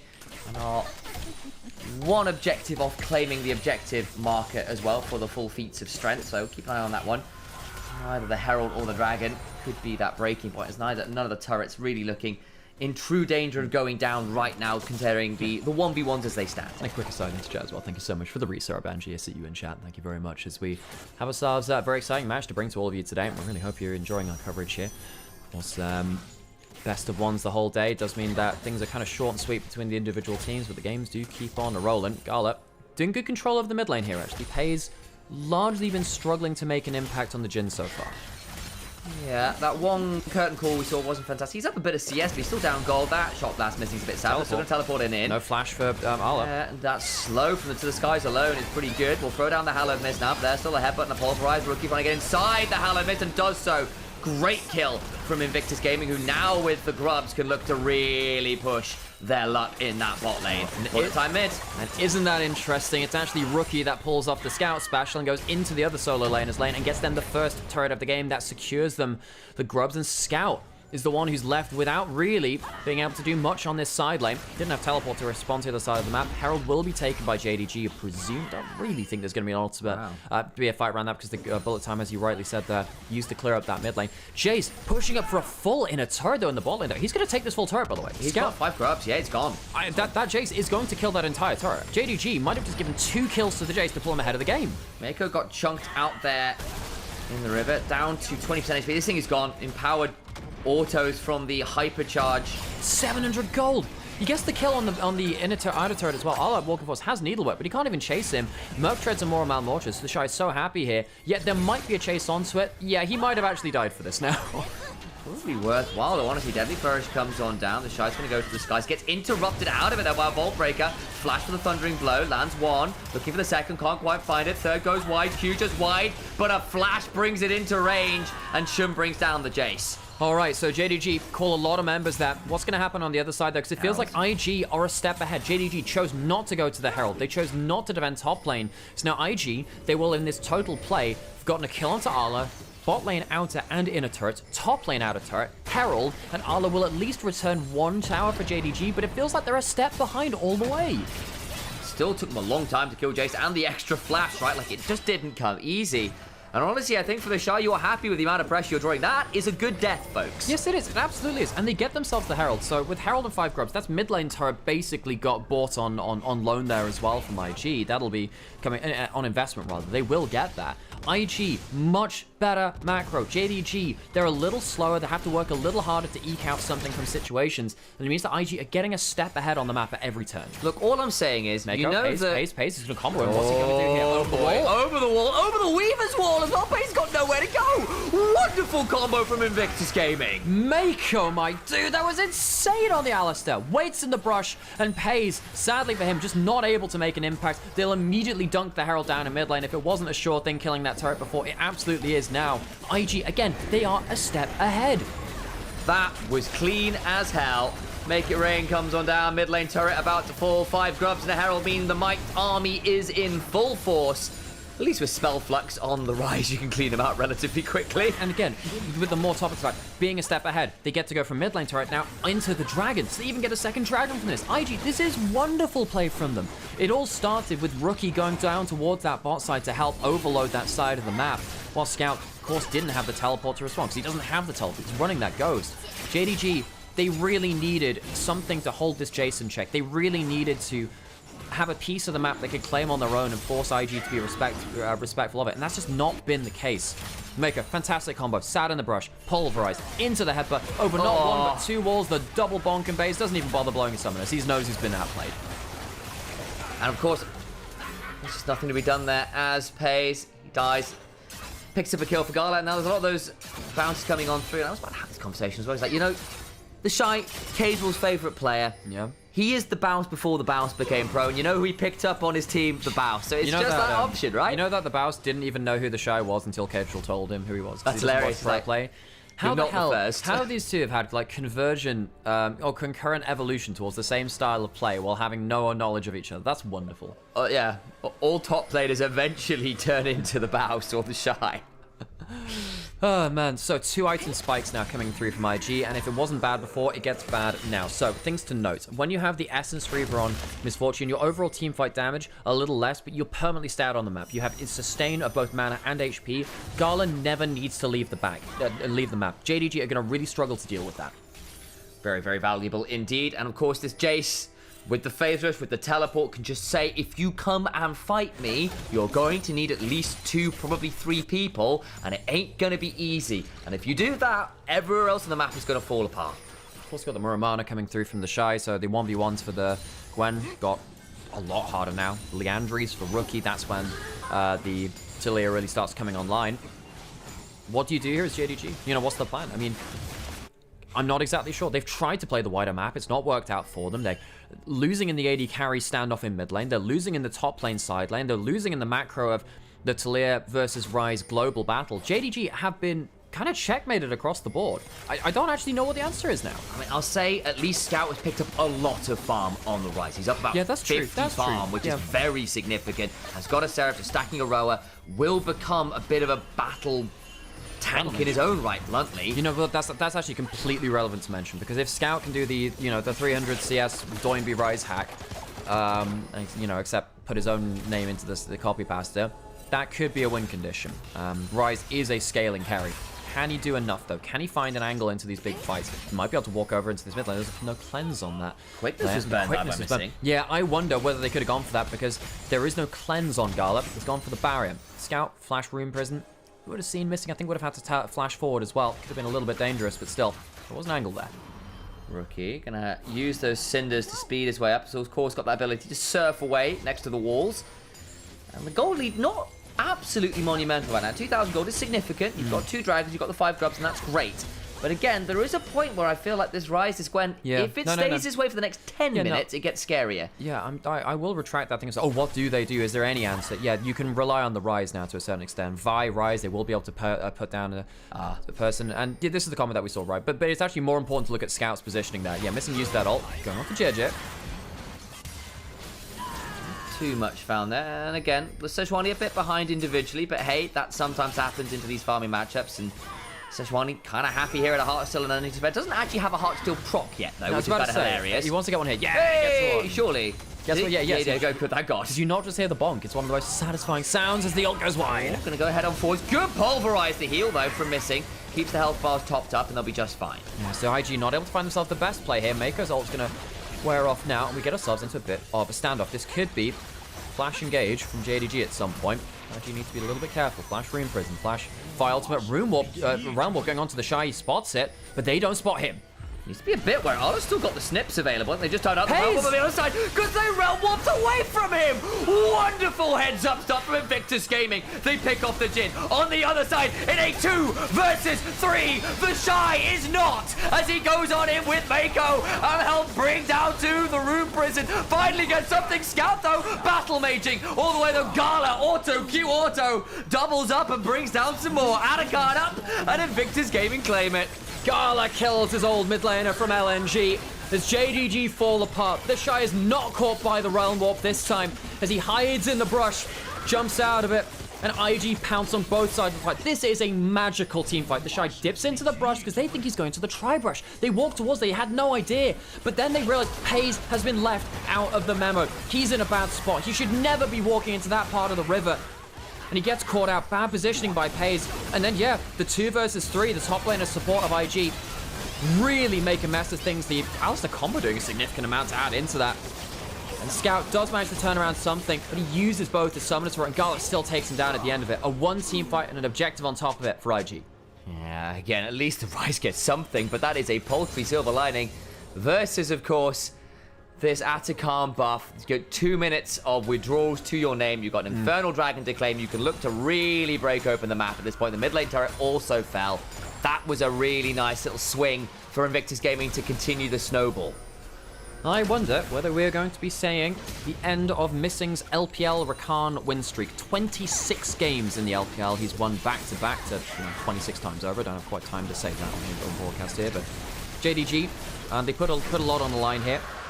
Wanted to, of course, well, I mean, they really want to pull one over on IG, but I just don't think it's possible at this point now. The gold leads get so scary, and yes, we were waiting for the Ryze to become a huge factor. Giving over something like that GA with the Baron spawn, I feel like the map's going to fall apart now. I don't see what their answer is. Scout has a Realm Warp, he's pushing out in the side lane.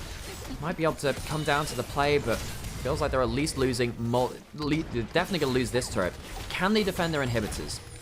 That's a good question. At least Ala and Scout both shove out the side lane, so those waves crashing into the tier 2s of Invictus Gaming. I mean, there's not that much value to get there. Yes, you get the tier 2 mid, and that's great value. But I don't think they're getting too much more in any short time, especially with the waves being so far back.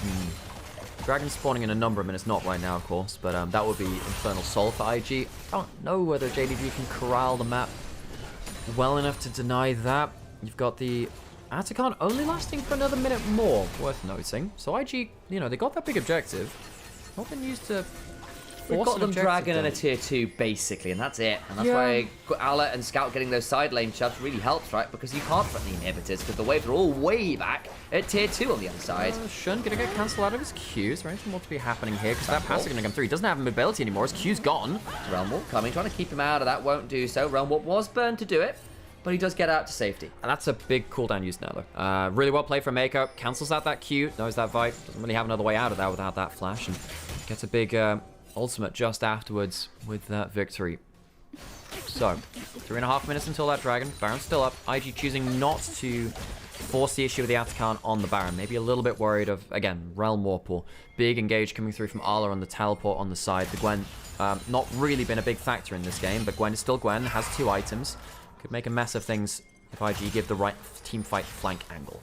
I think, as well, Gala being so significantly ahead of pace at this point could be really problematic, because there's the Infinity Edge just completed with 3 minutes to go. Could well be at that additional half item breakpoint. I think if Pace can at least get to the Inf Edge, should be able to threaten what is still a relatively squishy comp from Invictus Gaming. Mako's tankiness often predicated on being able to press R. And the Sejuani alone, a true tank. Quite up the Zhonya's for Rookie, but has still got the Arm Guard and the NLR in inventory, so a lot of the same utility there, matching up against Rookie, who's at a similar breakpoint himself.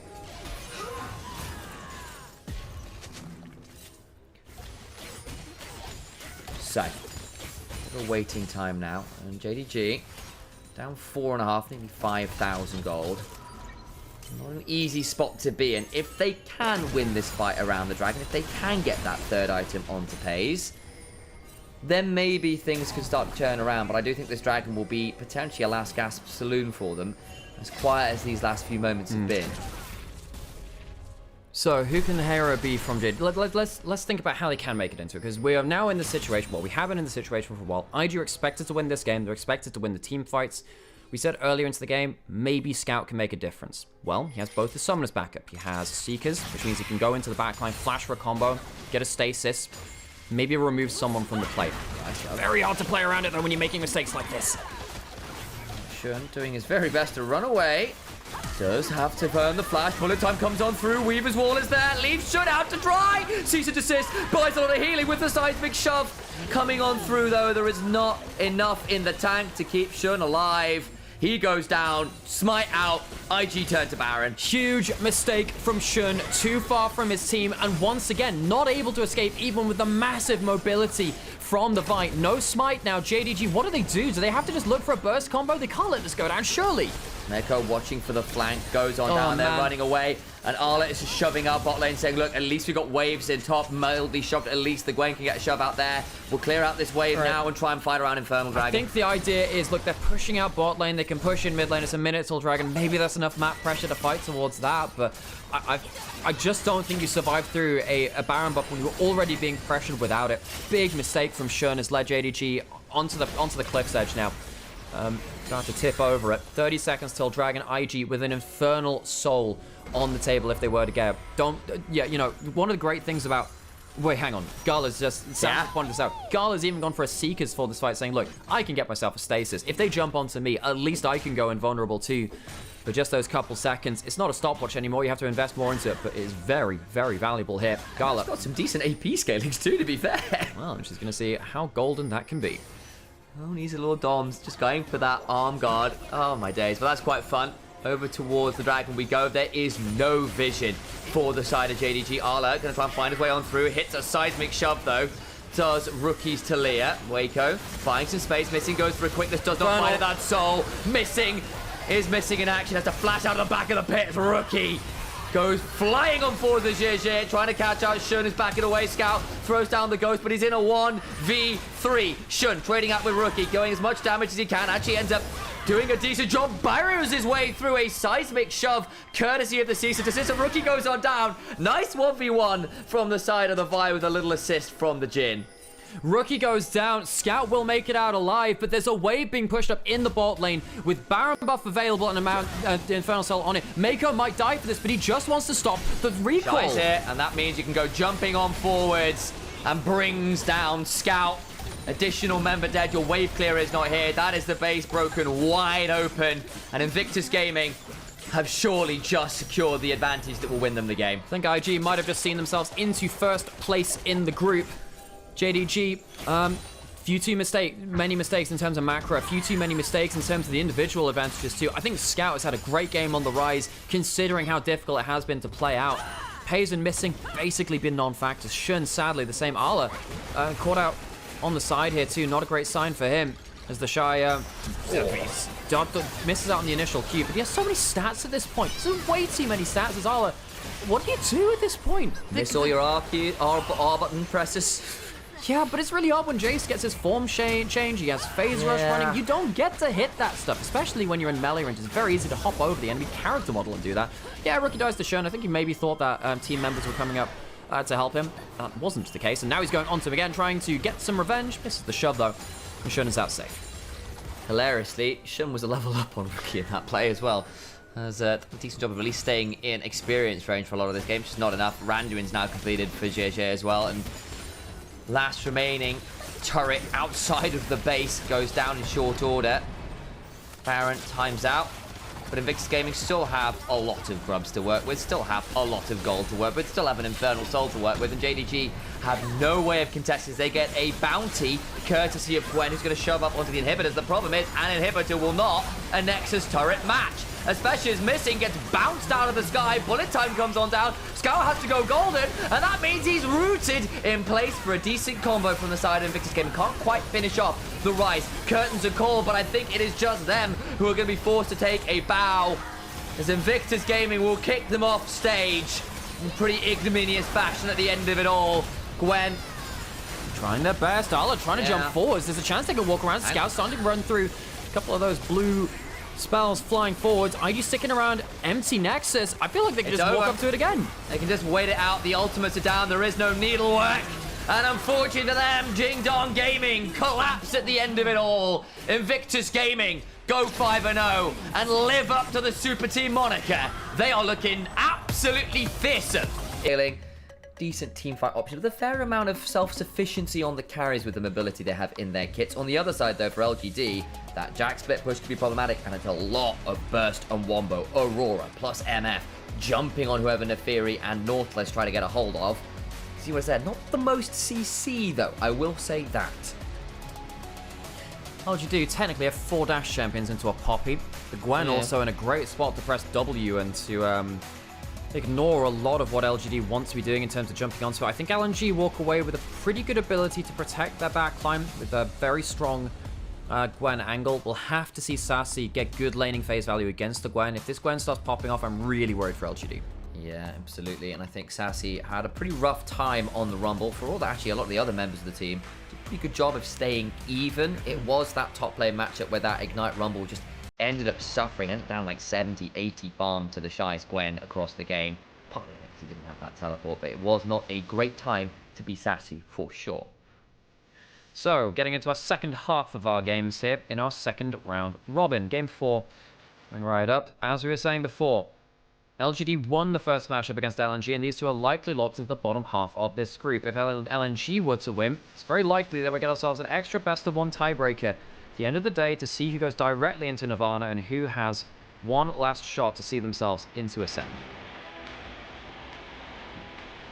So, big moment here. LGD win this, and they have secured, as we say, at the very least, there is a really big break point. LNG on the verge of disaster here. Nirvana stage guaranteed if they fail this fight. Into the rip we go. Let the crowd speak for a moment or two.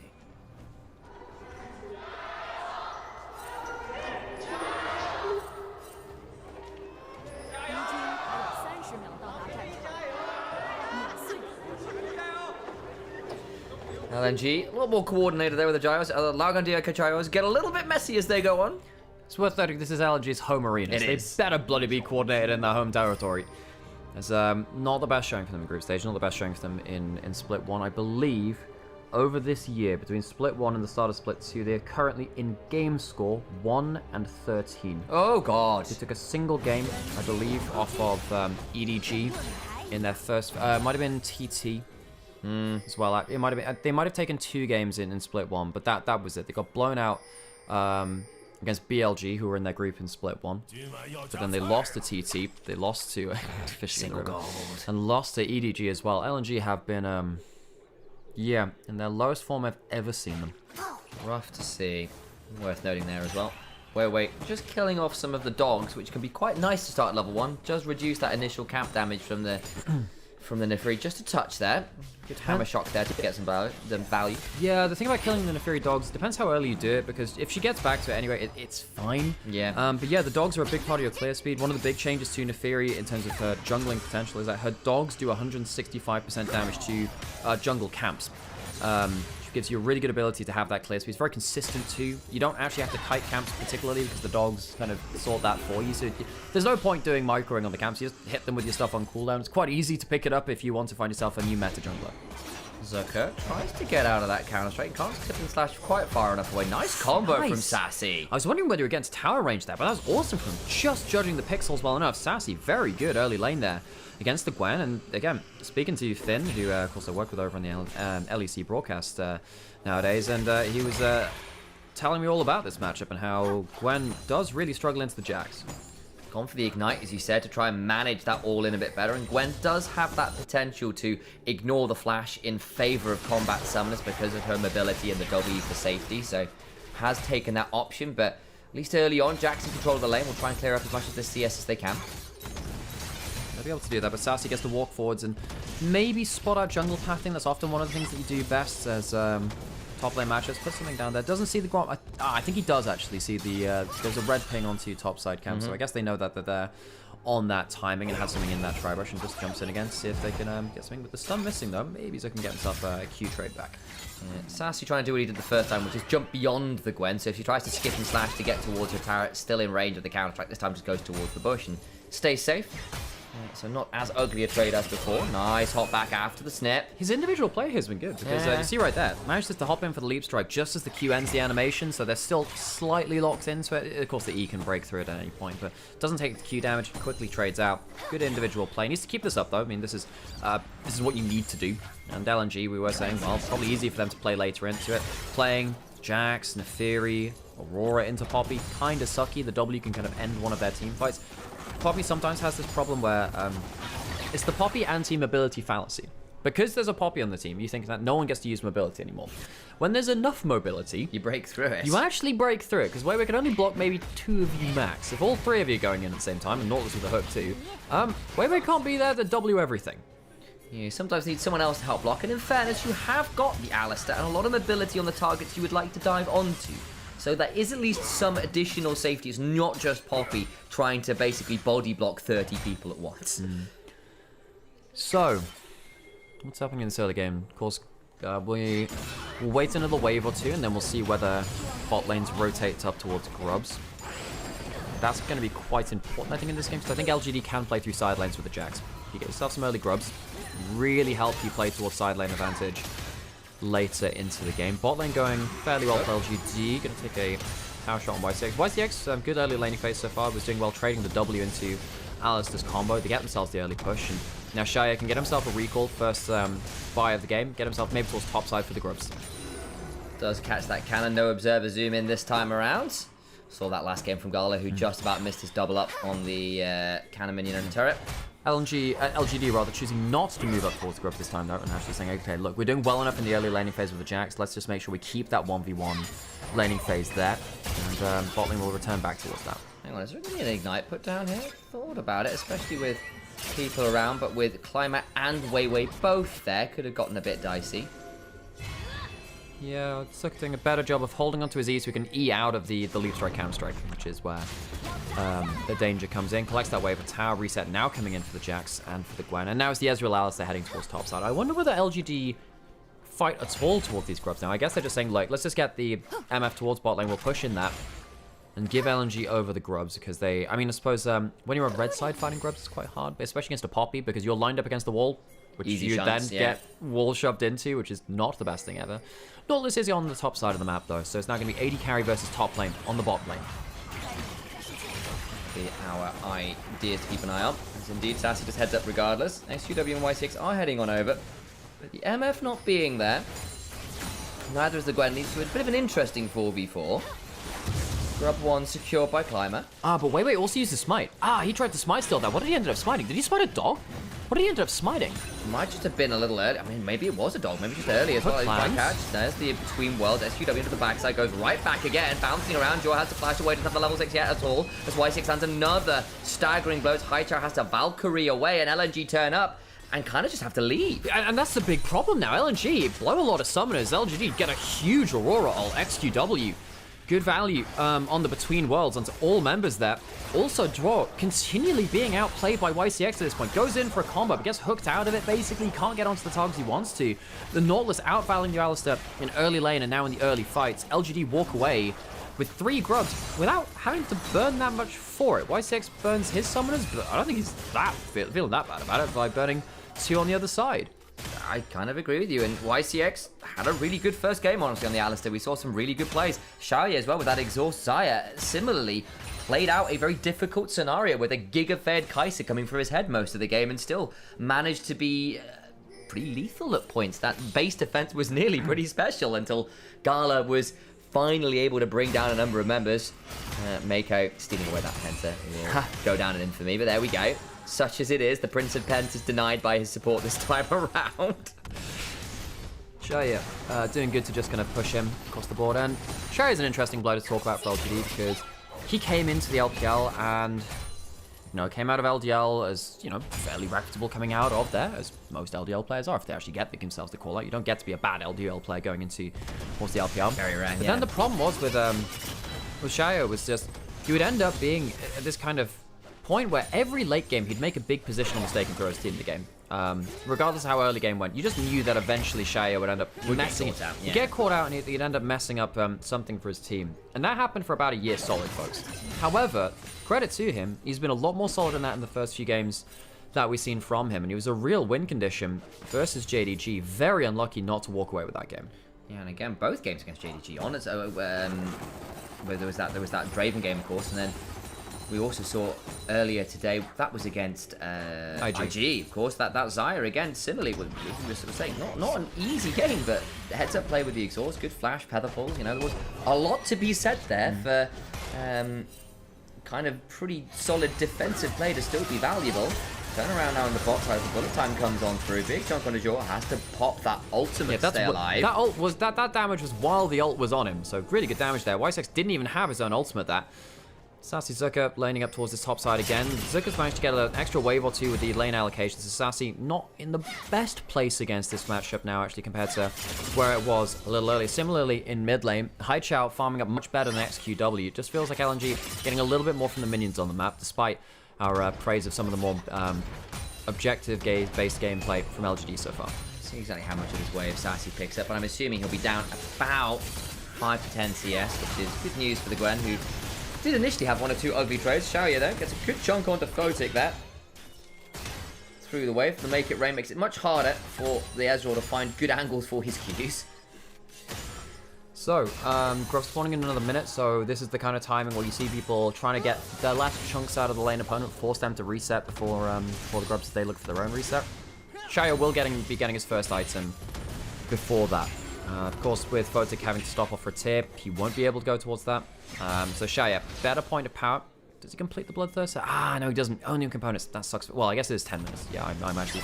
No kills quite yet, yeah. Yeah. I'm sometimes like, oh, but you don't have to buy tier, and you don't have to buy early boots on MF, so sometimes you can just power farm through to that first item. It's a big thing about MF, actually. You get your first items like quicker than other people, because you don't have to stop off for boots because you're struck, and you don't have to go towards a tier because you don't build the item. Xiaoye, though, still very strong. Getting towards mid lane early to push in that wave will help LGD have a platform going towards the Grubs as they look to maybe get themselves towards a full set if LNG mess up again in a similar fashion to the last time. Cleans up a fair number of those minions mid-wave and then can head towards the grubs. And yeah, the solo lane's down a fair amount of CS here. The Corki in particular for Highchop laning very, very cleanly here. And the Aurora does sometimes drop a little bit of farm with the way her trading patterns work. But still an okay spot here. So that goes down the Halib miss. I think YSX is just putting down... You see just that ward over the wall, just to make sure that they understand who's roaming where and when. Furtick, not bad. Poke there onto Shire. Of course, he has the sustain, though, of the Vamp Scepter, so if he gets to hit the rest of his wave, which indeed he will do. I don't mean that much. LNG, though, do win the mid lane tug of war, and be able to get towards that first. Sassy has teleport. LGD, no obligation to fight this. They can just say, look, Sassy's going to get gold from the tower. As long as we don't lose too much on the top side, we're okay with that. Climber, use that W to dodge out on a potential Ezreal ult coming towards him. And Corki down towards bot side, making sure that Jax isn't getting anything for free. You got up late there, but that's about it. Still not bad. Look to reset, does have that teleport, as you said. Climber hops away with the Eviscerate, but Joe still gets the Pulverize. There's the headbutt into the wall, but it's on to Nautilus, who doesn't care all that much. Actually, in the grand scheme of Xiaoye, though, very much does. Has to jump away with the flash and the barrier, but now the flash forward to the staggering blows, and way in danger. Hound's Pursuit ensures the kill. Mark 2 comes on the horizontal shore, not Photic. That might have been a slight misclick, but then again, there was the Ezreal E with the flash, so I take it back. Could have been dragged in the tower with that. Yes, and also, Alistair has stood in front of him and he'd headbutt him back towards it, so I think that's the right choice from Climber. Just get the shield, get the damage. Maybe going a little too far. Photic needs to be a little careful. The double up! Photic walks forwards into the rebound. Shire gets an easy one. Freebie from Photic. Big mistake. Trick shot for the kill. You literally said, I would need to be walking up, careful walking up, and eats an empowered double up. Reminder, you do a lot more damage if you kill the creep you double up off. Yeah, if you hit the Q and you kill the target, the rebounded shot, the ricochet, does like double damage or something crazy like that. Climber, of course, didn't even need to worry about that fight right way either. Big mistakes by LNG, putting everything onto a support Nautilus with Aftershock. Using the W to not stop the Neferi. Climber has a free fight. And yeah, Shire gets cancelled out. We'll look through this in replay. Everything I'm saying I probably should have said over the footage instead. They go all in onto the Nautilus with Aftershock. Level 6 pops the ult back, and they've used the W already. Suddenly, Neferi's like, well, I don't have to worry about the anti-dash now. The Nautilus is going onto him. And Climber's completely free to just jump forwards again and again. Uses the R to chase off that final play. Gets the ult there to get a last tick of damage, but really free fight by LNG. Why would you do this? Oh. I need that in slow-mo as Ezreal goes flying back as a bullet gut punches him for insane amount of damage. And that's now 6 grubs for a Jax. It's an MF with 2 kills, Bloodthirster and a Caulfield's Warhammer, who will be going for that Essence Reaver, just be on the map permanently. You talked about that last time as well. You know what your value is on the MF this game. You stay out on the map for as long as you can. You're not worried about your HP. You're not worried about your mana. XQW, though, could be in danger. Goes across the Veil. Jaw coming on up. Doesn't have flash. The weirding comes on through. XQW taken down by about 80% HP. Good chunk from Haichao there. Yeah, XQW wanted to save his ultimate. Doesn't have the Malignance build going towards the Ludens, but he has lost a lot of HP for that now. Jaw potentially looking to just, yeah, stops the recall again. So that's good time now on turret for Haichao, who's farming up well, getting plates in that top side just as they fall. Actually, didn't get that last one, but Sassy gets himself first turret of the game. That's definitely something that LGD will be happy for. XQW can teleport back out onto the map. Not sure he wants to teleport onto one's top lane because one's dying, but there's Alistair still on that side of the map, and they don't have the vision to spot out everyone. Sassy able to now recall 6 grubs, first dragon. LGD are very happy on the objective game though.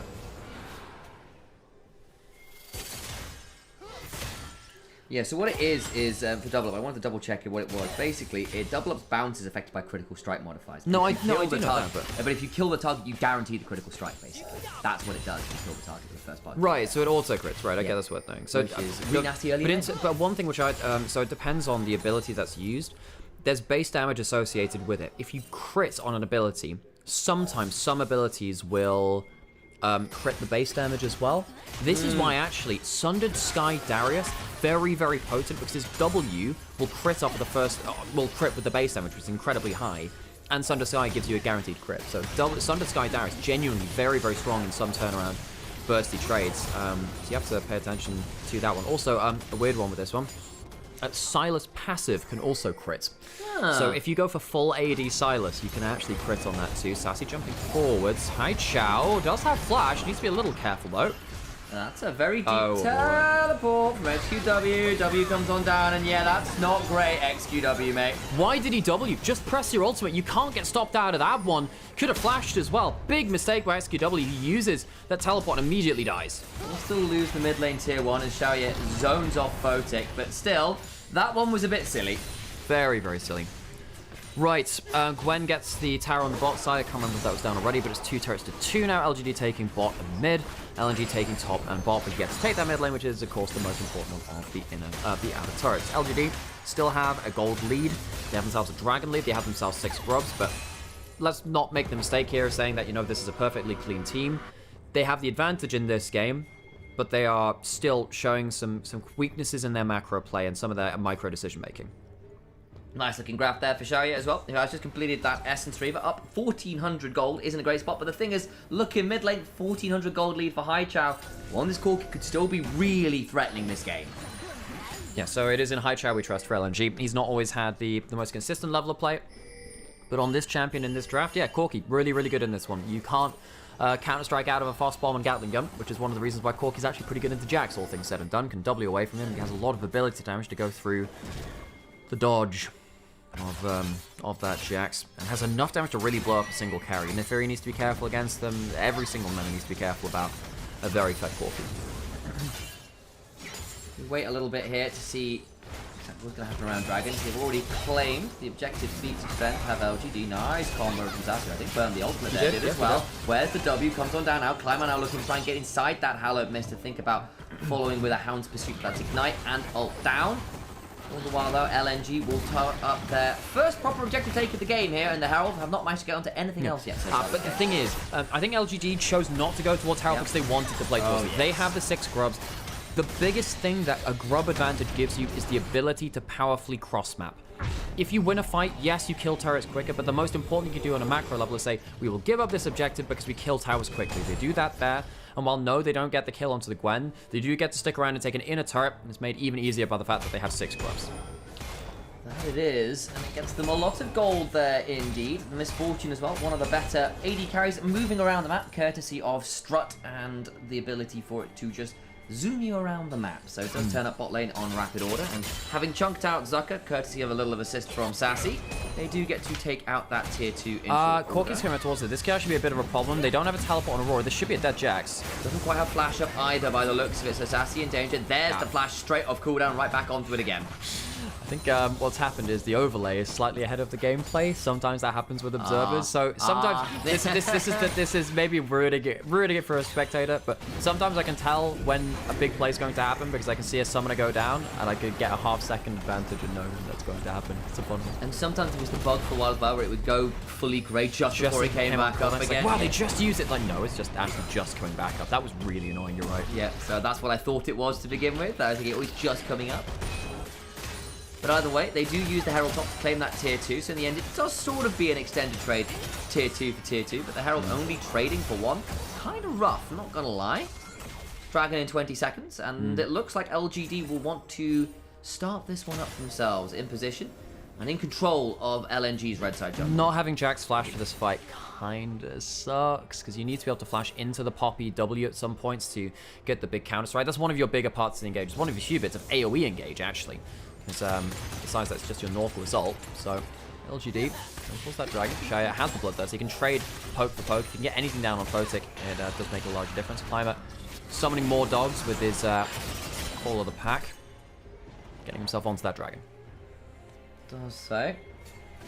Gets himself in a pretty good spot at this point. Oh, nice interrupt on the hook though. That means there's no aftershock really for Y6 until just now. Good double knock-up with the depth charge, but over comes Photic across the wall. YCX still alive, but only for a moment or two longer. But they spent a long time to do this. Can you get anything more? Between Worlds comes on through. Wei trying to find a way out. The bullet time is glorious, but they still lose the Aurora. Teleport now coming through from Zucker, who is now here. But an Eviscerate, and the Hound's Pursuit allows a jump onto Photic. Sassy finally falls. It's a 3 for 3 right now, and Zucker needs to start running away. The Make It Rain comes on down. They can't get too much more. It is messy, messy stuff, but it ends up being even in the kills. Really long time taken to kill the Nautilus. Really well played from YCX. Uses his W shield, uses the locket, uses everything he possibly can just to buy a little bit more time for his reinforcements to come in.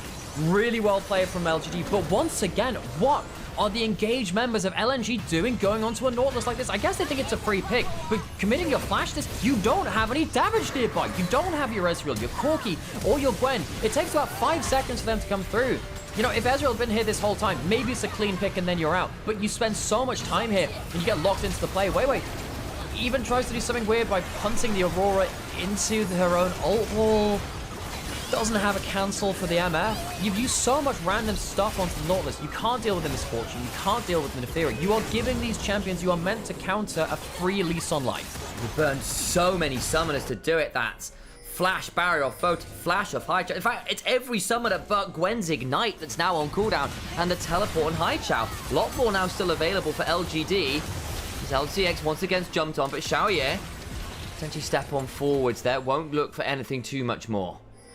So LNG had some reality checks recently. Lost that second dragon. They've, again, got some issues with the grub variety. LG have held on to their top turrets at least, but which gives them some platform around Baron and that side of the map. And of course, the Atacama just spawned on that side of the Rift too. LGD still behind in solo lanes. That's definitely something they need to keep an eye on. And you can't bet for forever that LNG will keep engaging in poor ways onto targets which are less valuable to LGD. Yeah. If you keep engaging onto the Nautilus, and you keep trying to, you know, waste your Poppy W and War Stun onto people that aren't the Nymaera, that can be a problem. Wei might have a better chance this time, but what's he doing going in so deep? Oh, Dredge line comes on through and it's wide, but the bullet time absolutely eviscerates a phase rush Poppy with just a Sundered Sky. You have no smite. And you can turn straight onto the Artican. Needlework is down. I take it back. Maybe you can just rely on Wei doing that this game. I don't understand what he's doing. Rushes into the mouth of hell itself. LNG have to fight a 4v5 now. Blue Shot Barrage, chunked out SQW, and that's not bad. The turnaround, though, as Y6 comes on through with the Depth Charge, gets the knock-up onto the backside on High Chart. Massive weirding onto Photic, leaves him down no HP. The HP bars, though, on LGD, not fantastic here. Xiaoye now feels he has to face check or hold the line because he's the one with the highest HP, but he can do it. Atakan secured, LNG can't contest. Wei overplays his hand. And now you've got an overlap of the GAs with the next Dragon spawn and the next Baron spawn. LGD didn't need to get kills around that fight. They just needed HP bars low enough on LNG that they couldn't fight back. And that's exactly what ended up happening with the Aurora ultimate from XQW. Yeah, they're down a lot of gold, but still, they're on Aurora with an item and a half. And that second tier of the ultimate, enough damage to force Photic out of the play. LNG, look, I am such a big fan of Wei's historical parts of his career when he was, you know, on LNG 2023, rather Weibo 2023, and then LNG last year. This guy had some wonderful bright moments, which I was so excited to see. I was wondering whether Wei could be one of the next big junglers within the LPL, and this year has made me very dismayed about those kind of prospects.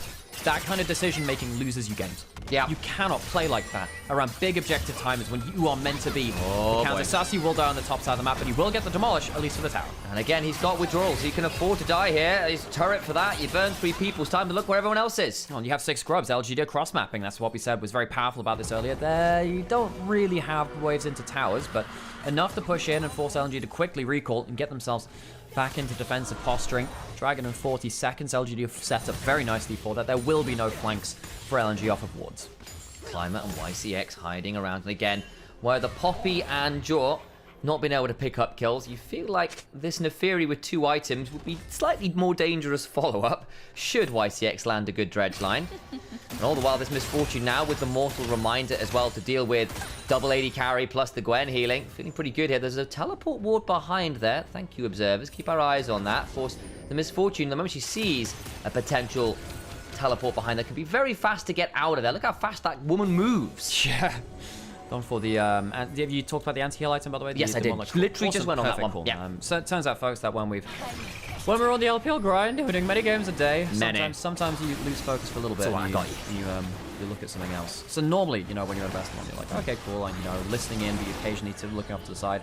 I just assume he's saying the right stuff, and I trust him to do it. Yeah, don't just like, look, it'll be fine. Draw. Now, hang on, what the heck's Draw? What's Zucker doing? There's 4 people on this top side of the map. Ezreal's heading over. Climber not here just yet, though. Hang on, that's a lot of damage on XQW, who does have to withdraw. 5 seconds left, but he goes back. Okay, all right. So they could have maybe denied that kill. I wonder whether they should have left that kill until later. That feels like a mistake. They could have killed him just as the GA ran off. LNG They weren't timing that right, were they? didn't time that right at all. They see it. You can see it on the champion health bar. LNG, big mistake there. That could have given them a huge advantage around the Baron. Double dagger, Dark and Daggers goes wide. Double Daggers is IQ. Slightly wrong dagger, but here comes a double TP. Because they didn't kill them, there's another player coming into the fight. Here they go, looking for the angle between worlds. Good knock away, does prevent the Jax coming on in. Jaw flashes on out. They do kill off XQW. Defensive work complete. Zucker now looking to turn this around as the True Shot Barrage is in. Yeah, poor play there from XQW. LGD have been given an advantage where they shouldn't have been able to. LNG used some of their cooldowns to take withdrawal that should have been a straight kill, but LGD flubbed the engage. And sadly for them, they can't find themselves the big moment that they wanted to. They take HP bars down, and that's about it. Lose their mid laner 4. He's falling even further behind in gold. Haichao maintaining a good advantage in the mid lane matchup. So honestly, I thought this looked like a really good combo from the Aurora. I guess the follow-up was just too far away. Climber doesn't get onto a target. There's a headbutt like out from the Alistar. I wonder whether you should just go for the Alistar and the easy kill there. Goes on to Haichao instead. Photic follows up very nicely. SQW finds himself very, very far out in the middle of nowhere. Yeah, while that double teleport angle looked good initially, the fact that we didn't see the follow-up was a little rough, as you said. The knock away as well onto Sassy, who would have been coming in with the counter-strike, also really valuable there. So for all Weiwei's not had a great game, that was a good ult. Let's go back to Dogwatch, though. Watchdog, rather. As Neferi, 3 items, has the Black Cleaver and the Shojin, so plenty of cooldown reduction, plenty of HP, and also instant armor shred if you get that Q bleed ticking down on someone. That's very valuable. That is scary as hell. So, Climber, ready to pop off. You do need to be careful about that Poppy W. Weiwei's not used it well so far, nor has Draw really stopped the Neferi having a big team fight. Climber can just run away with any fight now. Could be problematic, and again, as you said, the moment that Poppy W comes on down, quite hard as the Ezreal and Corki to get far enough away from an Neferi who has so much mobility in her kit. Well, they're two-manning it right now. That's a good bullet time. Forces the ult out of Alistar. Shia not got that big team fight tool now available. Baron is still being burned, though. But it's bought enough time, and then XQW and YCX buy so much time. They kill off the Alistar and get the Baron. They can afford to lose a member or two here. They just need to keep running. XQW goes across the veil. Flash on forward for the W. Can't quite get it. Assassin, massive counter-strike. Weirding comes on down. They do finally bring out the Bully Rabbit down. Shaoya looking for an angle, and they go forward with a Hound pursuit. Photic cannot get over the wall. Haichao flashes, but this Corki cannot do quite enough. He gets an additional one, but in the end, it is still a triple to Climber's Neferi. With the Baron buff still up in 6 grubs, this will be at least an inhibitor. Withdrawal respawning, I think that's enough to dissuade the actual end of the game. 30 seconds. But LGD have just crushed through this game, and LNG might be locked into the bottom of this group by LGD 2-0ing them. Decide against it. I guess we're way up again in 5. It would have been perhaps a little too much CC. They'll reset and play it safe. They've got Ocean Soul to their name potentially in a minute and a half. Nice fight from LGD. The 2-man with the 3-man delay. Really nice stuff. SQW, despite having a rough game, gets great value in that fight too. Let's have a look again. As you can see, it all starts off with YCX and Xiaoyu just saying, cool, we're going to ult here. Yeah, they just look to play blocker. Even the slow from the Aurals are pretty nice. XQW maybe making a mistake by hopping over. Climber makes a mistake just after this, though, because he jumps towards it. And you shouldn't hop over this wall. Climber should just end up hopping into the fight. I think this fight is not even... Yeah, this is not even the best fight from LGD, because Climber not on the same page on the rest of his team. Once again, though, Weiwei misusing his W. The Neferi has never stopped in any of this. This has been a very poor team fighting game from LNG. It's picture-in-picture, the fight comes back. Whoa! Bullet time comes on down to that jungler out. You do lose your support, but I think the value here is just fine. Nice W to ignore the needlework. The dog not put under. Hates the vet as much as your pet. Climber, so much damage. We asked the question in Champion Select. This is not a counter-pick Neferi. In fact, the Neferi's been countered herself by the Poppy. How good is this champion if it's not in prime position in the draft? Now, that question I think is still a little bit open-ended because the play from the counters haven't been great, but Climber has still shown that if you misuse your tools against them, Neferi counters so quickly and powerfully, this champion must be respected. Can we get Doggo playing Neferi? There's a question about that in chat. Bot lane. Just saying, bot lane, Doggo Neferi. Just saying. I see you. I agree with you in chat. Yeah, bot lane Neferi. That's exactly what we're going to see. Yeah. Hey, well, this champion is super busted. It wouldn't be surprised to see it pop up in solo lanes, largely in jungle right now, but we were hearing that Doomby was playing it. Gonna get themselves an Ocean Soul. Insult to injury for LNG. Yeesh. LNG took that fight on the entrance to the Dragon, maybe trying to set up for it, but none of their team fights have gone well. None of them have. What happens here? We actually get to go back for a replay, which we missed it after we were in another replay. YCX is the one that's wall stunned. The W sees to get away, where just immediately explode. Yeah.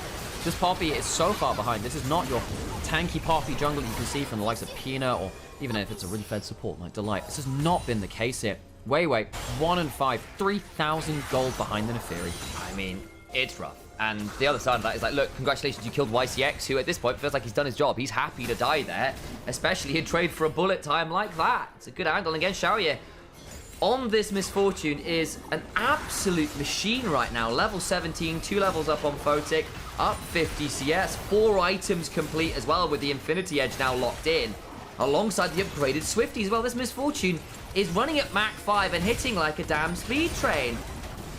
We'll be going on to the tier 2 over here as well. Final remaining tier 2 in the game for LNG. It's without the Baron, but I think at this point you are in a dire situation as LNG. It is a miracle and maybe an Elder Flip, perhaps your only way back into this.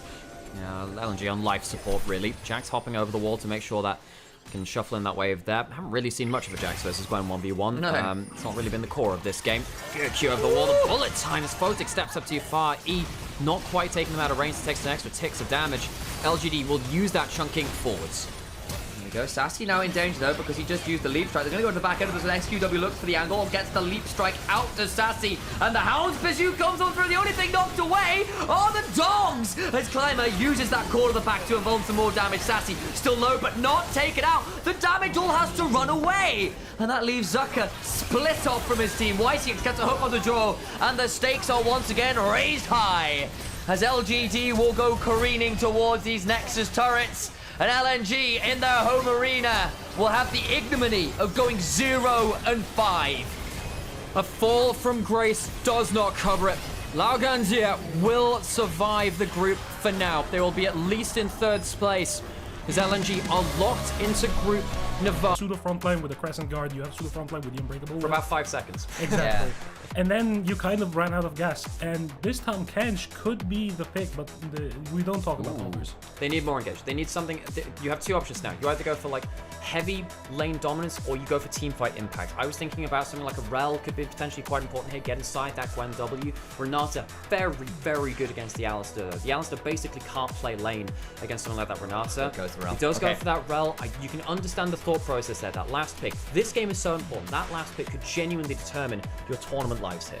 I will say though for JDG, the last time we saw Gwen be truly meta, it was often alongside the Shinzao because you could put the double Thunderdome down, and that was kind of fake frontline in and of itself because the Hallowed Mist, the Crescent Guard was so good at basically creating areas of zone control where you couldn't do damage, and you can force the likes of the Sakali, the Jax to come into range. But hey, if there were 2 champions, maybe with the Neferi as well that would come on in, they're 2 of the better options for that. Well, folks, we have our compositions being locked in. Very aggressive from LGD, lots of melee, a quadruple melee composition with Varus firing over the top of it. On the other side, a bit more of that disengage. You have Gwen W, Shinzao, and you have Alistar as well. They're playing a bit more on the defensive and looking to roll through with needlework a little bit later into the fight. Yeah, and then you also have the Talia to, just really control areas. Like, I am not a fan of the Akali and the Rel pick into a Talia that's already locked in and visible. You're kind of boxing yourself into a really tough situation where if the Talia uses the Unraveled Earth properly, it's kind of difficult for you to go forward. Like, you don't really have a defined go forward button that can defy the Talia.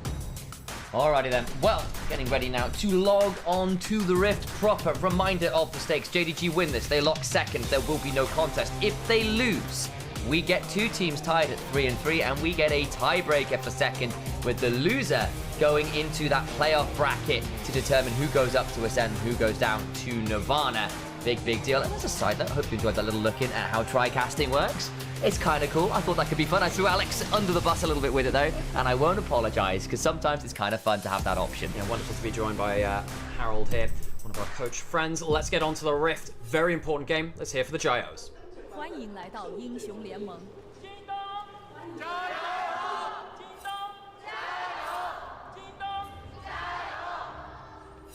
敌军还有30秒到达战场，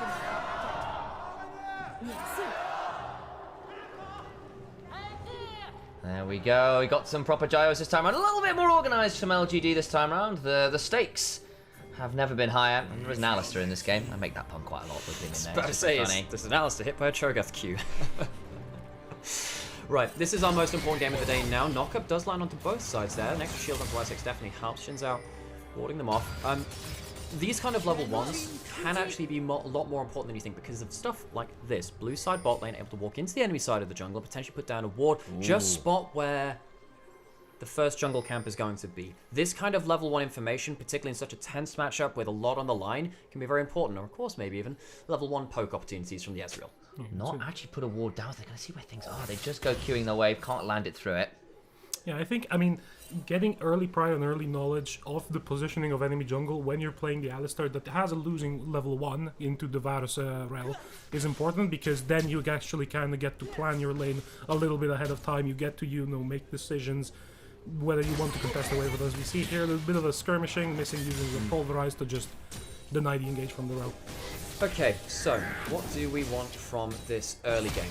We talked about the Jax before. Sassy had a really good Jax level 1. Flashing to confirm that, knowing that the Gwen doesn't have flash herself, trying to get a really good trade here. Oh my, there's the Conqueror stat, but I think Sassy can start winning this potentially. Gets to skip and slash away. Oh, now the the Ignite's Ignite's coming down available. Can be really scary. Burned that Summoner. Gets to level 2 now. Leap strike forwards. Could look for another counter strike. Can't quite get more. Arla plays out the extended play well enough to hold on. Yeah, you know what? At the start of the day, I don't know whether LGD thought they'd be in such a tense matchup for this one. Sassy, rookie top laner coming up towards LGD, trying to make an impact early, but not really able to get the pressure he would have liked to in that early trade. For what it's worth, I really like this matchup for the Jax. I think it is one of the most underrated counter picks, but as we see, Shun is looking for something in the top lane. He knows Sassy doesn't have flash. Counter strike comes on down, but it's just shy on Arlo. They go snipping on forward. Shun, flash for the audacious charge. The wind becomes lightning, and Sassy eats the lightning. Sassy, too bold in the early trades. LGD in a great position as a team unexpectedly in this group. They've come down to their last game against JDG. They could bring things to a 1-1 and walk away with a tiebreaker scenario, but LGD's part player misjudges that massive night and day difference compared to the last game where he controlled the early game of the Jax versus the Gwen. Yeah, I mean, I think the matchup is fine. Is XQW, is it the right pronunciation, or is it just... XQW, that's what we're going for. Now, there will be a different pronunciation. I haven't learned it yet. Okay. So this is actually worth a conversation on its own. With a lot of Chinese names, whether it's numbers or just a string of letters and stuff, sometimes there's a Chinese language stroke that we're not aware of or something like that. And often, if we're explaining this to you who's an English-speaking audience, because we're speaking English, it's not easy to visually interpret that name immediately for someone who's new to the league. So typically we tend to go with the obvious English pronunciation because it's easier for you, the viewer. Exactly that. Shun now bot side on the Shin's out. Dropped the number of camps to make very aggressive plays. Bot side dive now on the cards. Starting to stack up the 3 talent strike on the wave. Can look on forward. We'll have it ready to go. Flash away from Xiaoye. Gets missing. Xiaoye stands and delivers. Pays. Trying to find an angle. They will surely bring down the Varus. But my day, Xiaoye. Good work there. I thought that wasn't going to work out for LGD because no one was taking aggro for the longest time, but they managed to get a tower shot onto Missing because he drops his own Ignite. Yeah, I mean, the Ignite drop, the aggro drop, there's still summoners available for the LGD bot lane. This is a bit of a misread on the side of JDG. You get the 1-for-1, but Xiaoye lives for so long, he gets a kill in trade back. He drops the Ignite to take tower aggro, Missing. That's a big mistake. I mean, they do get the kill back, but, it's the kill onto the jungle instead of into that bot lane matchup. I wonder whether Xiaoye can make something of that. He's going for the on-hit Varus. I don't know whether I love that. On-hit Varus doesn't feel great against Gwen because she runs at you with the double. You don't actually get that much auto-attack uptime. Xiaoye will have to kind of prove it's the right build for him. That's the end of the argument for me. If you prove that you can play that build in the game, I'm okay with you picking that. I do have concerns about how easy it is to play on-hit Varus versus an outranged team with a lot of temporary frontline that stop you get off auto-attack value. I think with so many carries on the side of LGD, he recognizes that his role is secondary cleanup carry and not necessarily the main engage. I can see that. Damage dealer. He basically just plays off of the Jax and the Akali diving in with the Nathiri, and afterwards, if there's people, stragglers left with cooldowns down, the on-hit Varus will just clean up. And in fairness, actually, yes, I'm trying to remember exactly who it was yesterday, but we had this conversation about the poke Varus into the Ezreal then, and then the Varus job was very different. It was keep Ezreal pinned under mid lane turret, keep him chunked low, and then the Rel and the Ezreal that time around didn't really get to play the game out very well, because every objective fight they were coming late and down half HP. So 1000 Kaisers actually elucidated on the meaning of SQW. Xiao Xinghua, which is little frog. Fun! Little frog was the name. That's of it. cute. That's wonderful. So if you hear a reference to little frog in the future, that's XQW in LGD's mid lane. That's great. I love that. Ribbit. There's that. I think there's also I believe Sassy is also a name for something as well, although I can't remember what the meme is there. There are some very funny names. Hang on, he's behind enemy lines, so you might be able to kill someone. Here we go. There's missing with the double pull, but here comes the Weaver's Wall. JDG, spring the trap, and YCX asks, why were you there?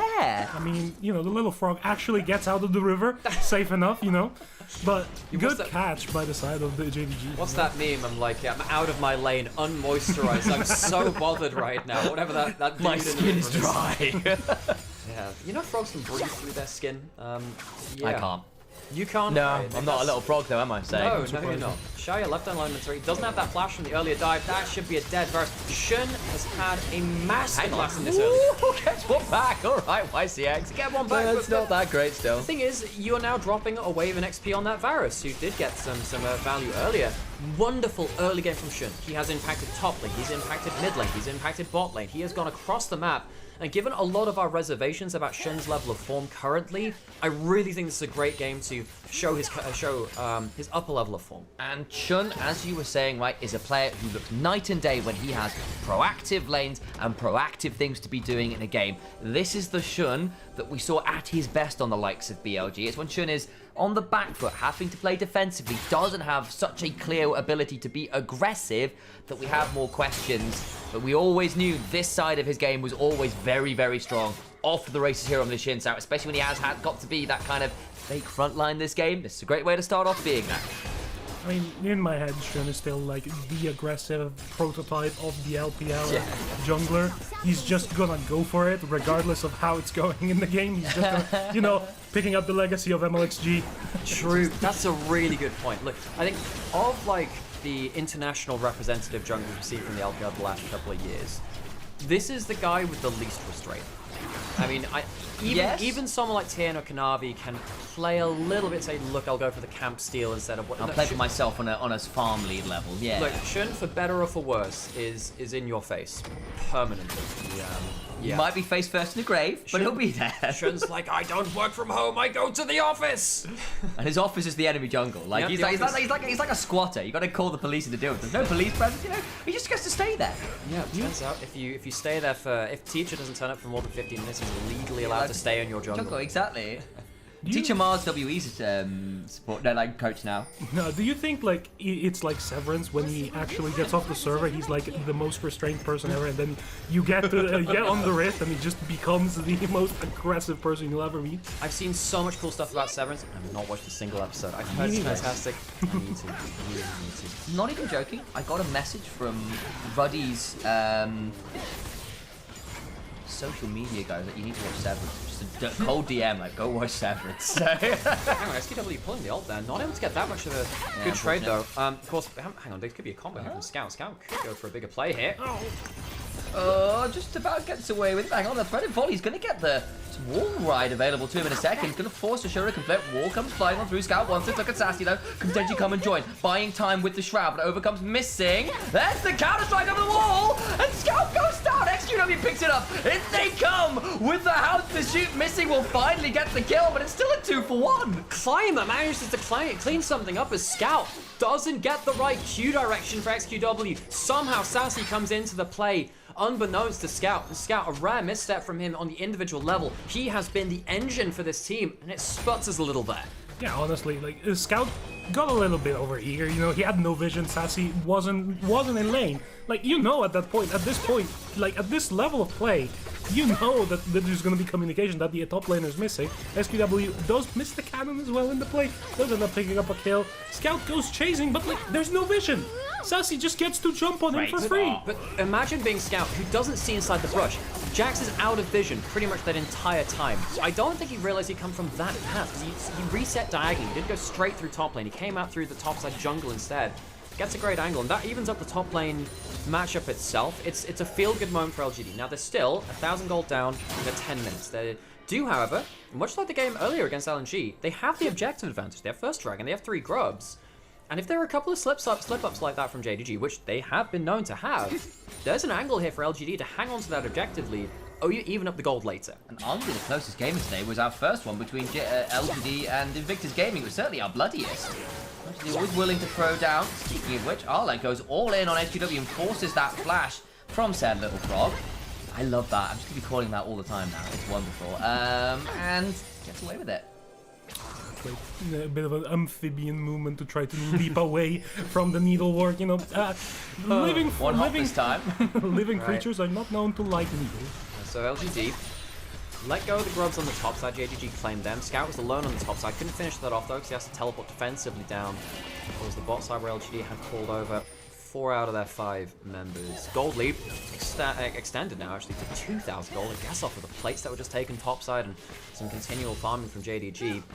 This is the kind of gold lead you can't let get any more out of control. At this timestamp, 2,000 gold lead is very significant. It'll lead to a slightly earlier, no 1 item spike, 2 item spike. LGD do not want to be falling behind any more than they do. They already have a hard to play composition because they have to dive in, as you said, into the Talia field. They need to be diving into a Shinzao and Alizé, which can disrupt your engage so much. LGD, this is about as far as the gold lead can go where I still feel good about them. Yeah, I feel like items even, they're still gonna have items even, and most importantly XP even. But as we see here, a little engagement in the river. Shun has that Sundered Sky, but Climber does have the Eclipse and the sustain from the dogs. It's not maybe a fight you want to necessarily take at this point on the side of LGD, mostly because the speed of rotation on the side of JDG is kind of ridiculous right now. Yeah, I really like that point because there's kind of a term I like to use within League of Legends in general, which is response time. And that doesn't always have to be throwing your body into the play. It can be something like a global ultimate or a long-range skill shot that can help too. Zeri's E can also apply to this too, just flying over a wall and taking up the right point. But plenty of champions like that can be a nasty moment. That's a needlework thrown out, but the Proto Belt helps to disengage SQW, being bullied around by the Gwen in the top lane. But yeah, the response time from JDG, very good. Dragon on the bot side of this map, spawning soon. SCX comboing. Different angle on here. He does have to flash back. He gets knocked up by the 3 talent strike regardless. Missing. Burns the ult. Y6 though down that flash. Potentially problematic as XQW looks for an angle. Misses the shuriken flip. And Pace gets out safe. I think he was trying to read where the E would go. And while all that's happening, Arlo's pushing top lane. There's going to be another plate down. They force the teleport for Sasi to make sure that that doesn't get completely blown out. LGD, a couple of missed plays there. YCX getting punted into the team. A missed E.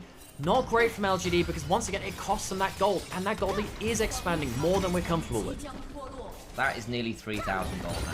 Luther Dragon, that would have been dragon stacking. It's not easy stuff, and it's kind of just off. LGD looking for plays, not quite landing them, and all the while, the side lanes, the wider map resource gathering going better. Buddy. YCX face checks while the Dragon's going on down, will crash down away, but it's just not far enough out, you can run. And 2 does not beat 4 in this occasion. That is the response time we were talking about. Yeah, I think that's just JDG being able to have so much control of the map off of that skirmish, because like they're forced into a TP up to top lane. Yeah. Sasi's not gonna be there. You have to face check as YCX, and you're not tanky enough yet. You're a level 7 rel with Merc Tread. Like, what are you going to do when there's 4 people in a brush waiting for you? And he just used that flash. So now, I'm looking forward to the next few minutes of play, because, you know, we're talking about what's happening on the screen. What's this going to lead to next? So we have significant gold leads now, particularly in one side lane, but then also Gwen is ahead of the Jax. That means that you do get to more consistently push up in both side lanes, and we already talked about them having a better response time. If they can push up side lanes and also respond quicker, LGD, they can't look for snap engages as easily as they would have liked, and that's going to be a big problem for them in side lanes. Oh, that takes a bit of a chunk there. That's about it, and again, that matching of the objectives now, the snowball and the gold continuing to grow in pretty notable locations. Shun very strong on this Shinzao now in particular, could get quite scary with that 1,000 gold lead. Hang on, that's an XP lead, what the hell? Yeah, I know. Oof, Hayes, on a champion which he's very, very comfortable on, landing consistent skill shots, just messing out on that last Q, as Shay walks back, and this on-hit Varus, who is saying, well, doesn't deal in mid lane as well with the Ezreal, and probably doesn't have the easiest time in the team fights. I wonder whether this on-hit Varus was a mistake. Horizon, and you were a bit worried about it. Had to prove himself too. Sassy finds the all-in though! Flash over the needlework, trying to get the last auto, does so! And out of the turret he goes. YCX prevents Missing getting involved. Solo kill for the Jax. On the other side, SGW in a 1v2. Scout brings down the Akali. So at least Sassy gets something back in that matchup. We were saying the side lanes weren't looking good for the side of LGD. Missing left alone under turret. Now is anyone else coming up? This could be a dead Alistar. He wants Doesn't have the unbreakable over there. Doesn't have that. I wonder whether LGD go for a dive there. Climber has the ability to look for a fight hit. For double daggers, but Pay's now over. Begins to throw out a few autos, but the dogs are pretty good at blocking Ezreal Qs. I don't know. This is what I wanted to see on the side of LGD. You have the winning side matchup with the Jax. Jax is so strong into this.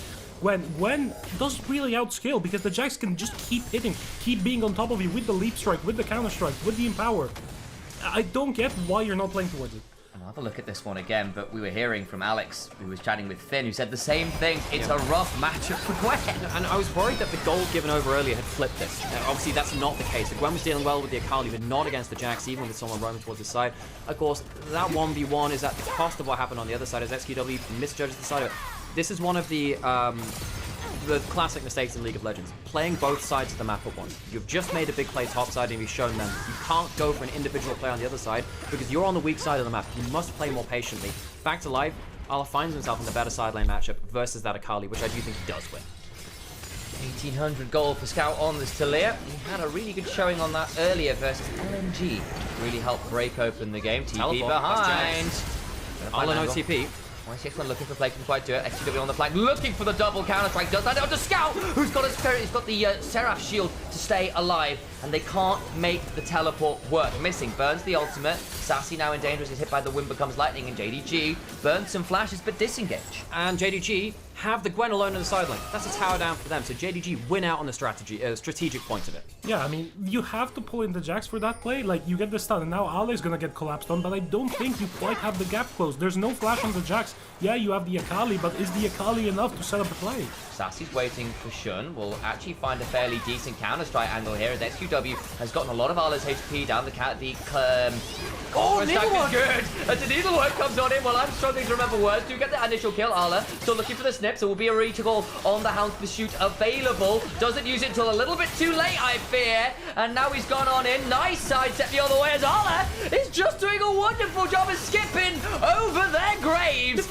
Climber does manage to get some immunity with that W. Can't quite land the snips. The dagger's come off, but Missing's here now alongside Pays. It's suddenly a 2v3. Climber's got a glimpse shield and no dream as Pays gets the other. The scissors cut the thread short of LGD.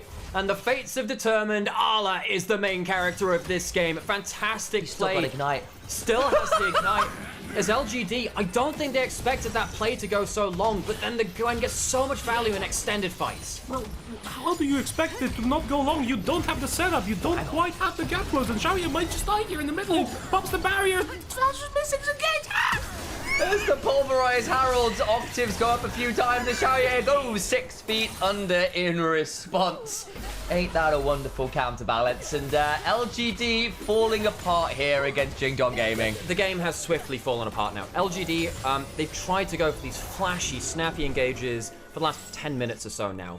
And every time they've got a little less out of those plays, JDG have been playing the map better. They've been getting more gold, and that leads to moments like this. Like, yes, Ala probably does lose more against the Jax than the individual one, but as soon as multiple people come to the play, stacks up the conquer and gets an extended fight, Gwen is still just Exodia at this point. Yes, Climber, decent play to, clean up some kills. Was probably too late on that Ulber. You called that out. Didn't really believe in his teammate, maybe waiting on cooldowns.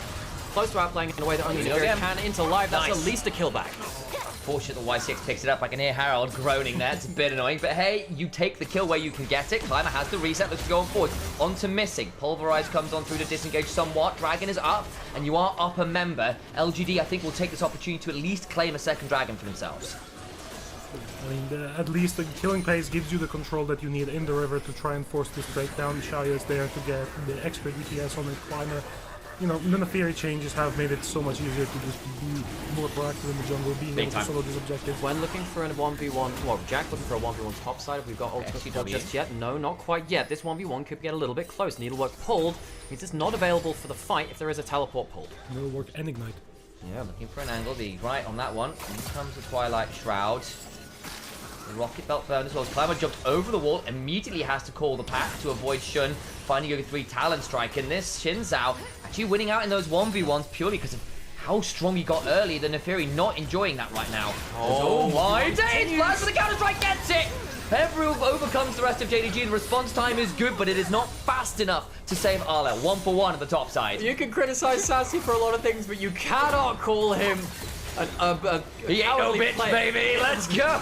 Still playing this one out. XQW eats a bit of damage, looking for a decent angle back. Can't quite find it. Lands a shuriken flip, but I don't think we'll go on forward quite yet. Shouldn't blast for that. As the seismic shove comes on down, and Rel is brought low.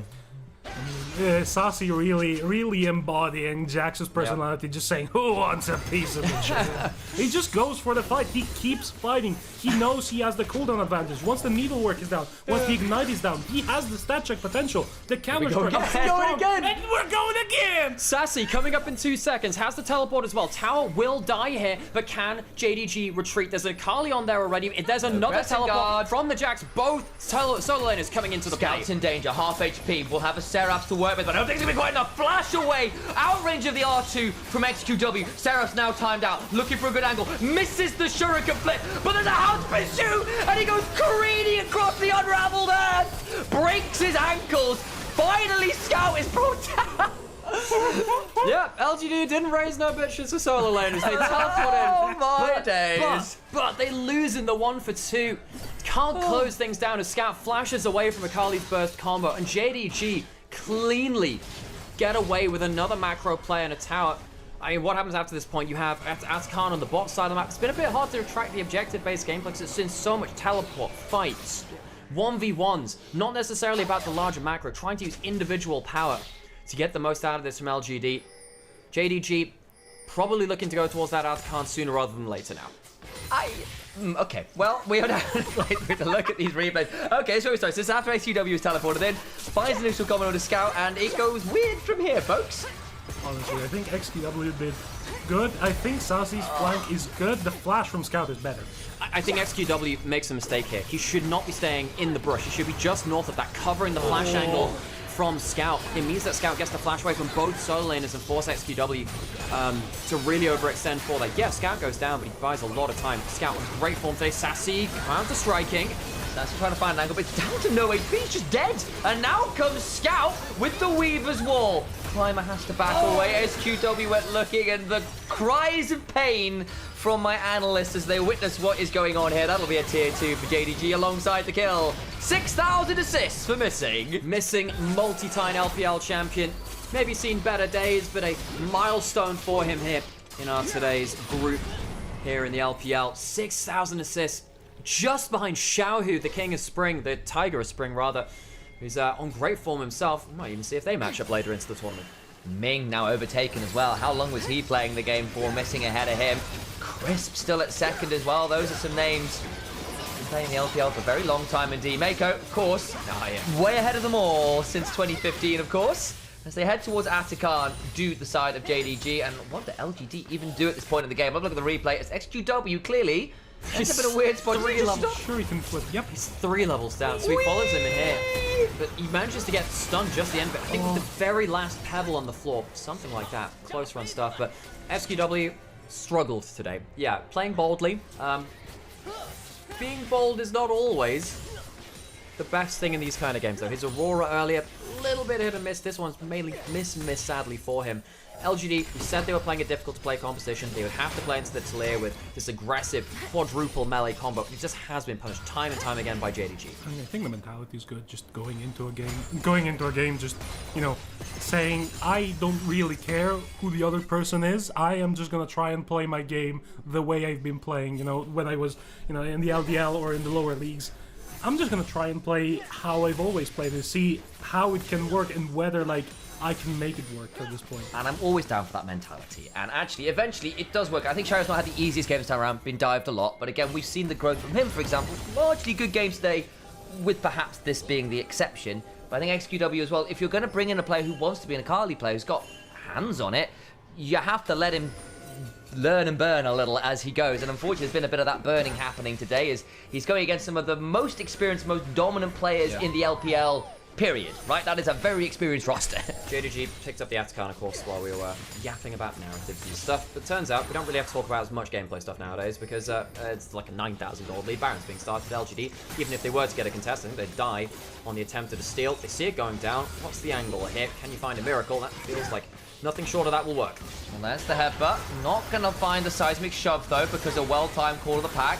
Hayes just blind hitting XQW in the shroud, though. They did kill off Scout. Nice start. The problem is, on the other side, Ola's just murdering the Varus. Sassy gets over the wall, Pays looking for an angle as Climber keeps running away, gets a decent amount of burns as YCX now in danger. Has mounted up, will need to crash down somewhere. Shun is running down 3 people, by the way, as a lone jungler. XQW will go invisible. They need to back away from the turrets! Oh my god! He ain't no bitch, we said that one before. Shun on the warpath. We all know where his office is. It's wherever the enemy are. Climber back to the fountain, but they are in the enemy base. Get yourself a jungler that dives inhibitor turrets 1v3 and walks away the winner. JDG, they didn't take the Baron, but they don't need it. They walk in for an inhibitor turret, and the inhibitor itself, they're going towards mid lane as well to clean that one up. The game won't end here, but the game is well and truly broken.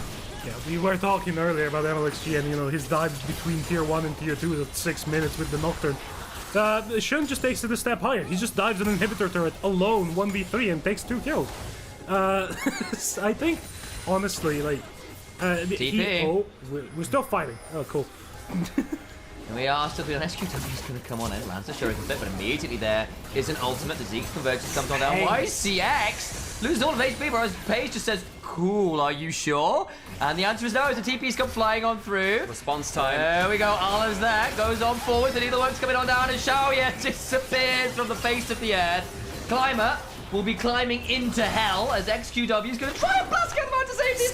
Scatter! Oh boy, there goes YCX down. I need to drag the octaves back down if also everyone can still hear it.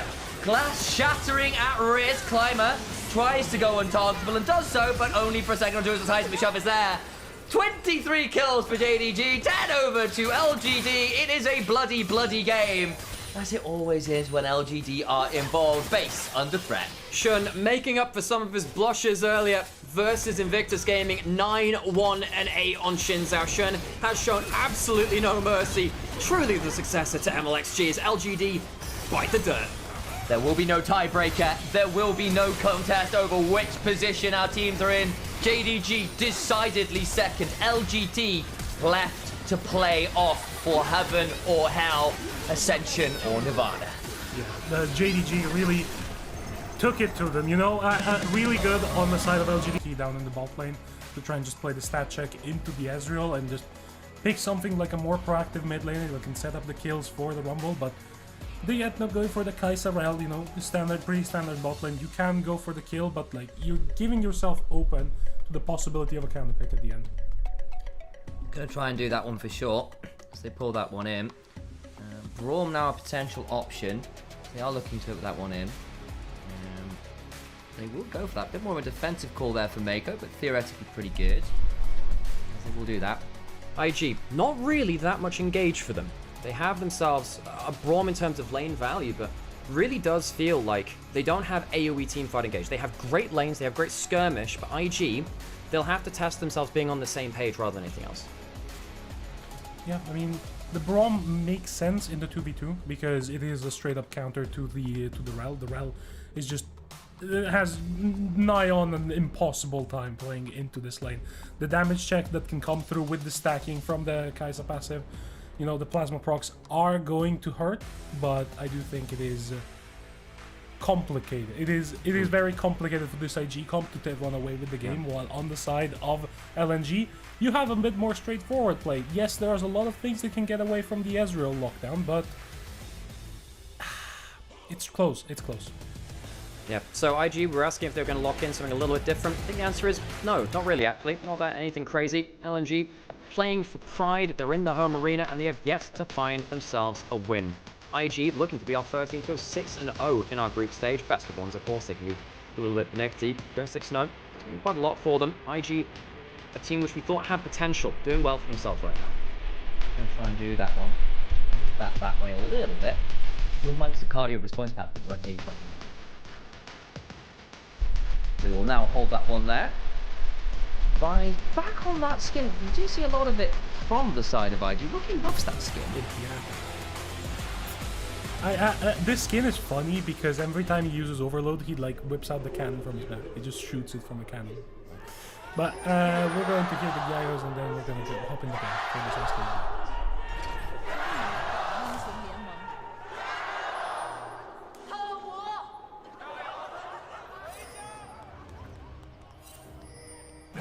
敌军还有30秒到达战场，碾碎他们。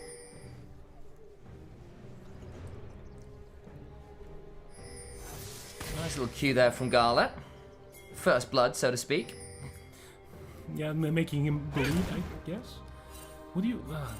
Does Kaisa bleed, I guess. But here, Aichao finds the window to just trade onto Rookie. Rookie gets tried to get the deep vision and finds a draw, and then Aichao is there to trade back with the Gatling gun and the auto attacks. Conquer on the Corki, pretty standard. Yeah. Zika has Ignite. Yeah, he does. We saw this in the last time we saw the Rumble versus the Gwen as well. The only way that the Rumble feels crap against the Gwen is by losing a 1v1. The Ignite really secures you in that regard and just says, look, I get that extra power in that 1v1. It means that I can play with a lot more abandon and play towards that Rumble, which has been, for the longest time, the strongest meta top laner now. Well, he's been the strongest meta blind top laner, in my opinion. I feel like Rumble is a really...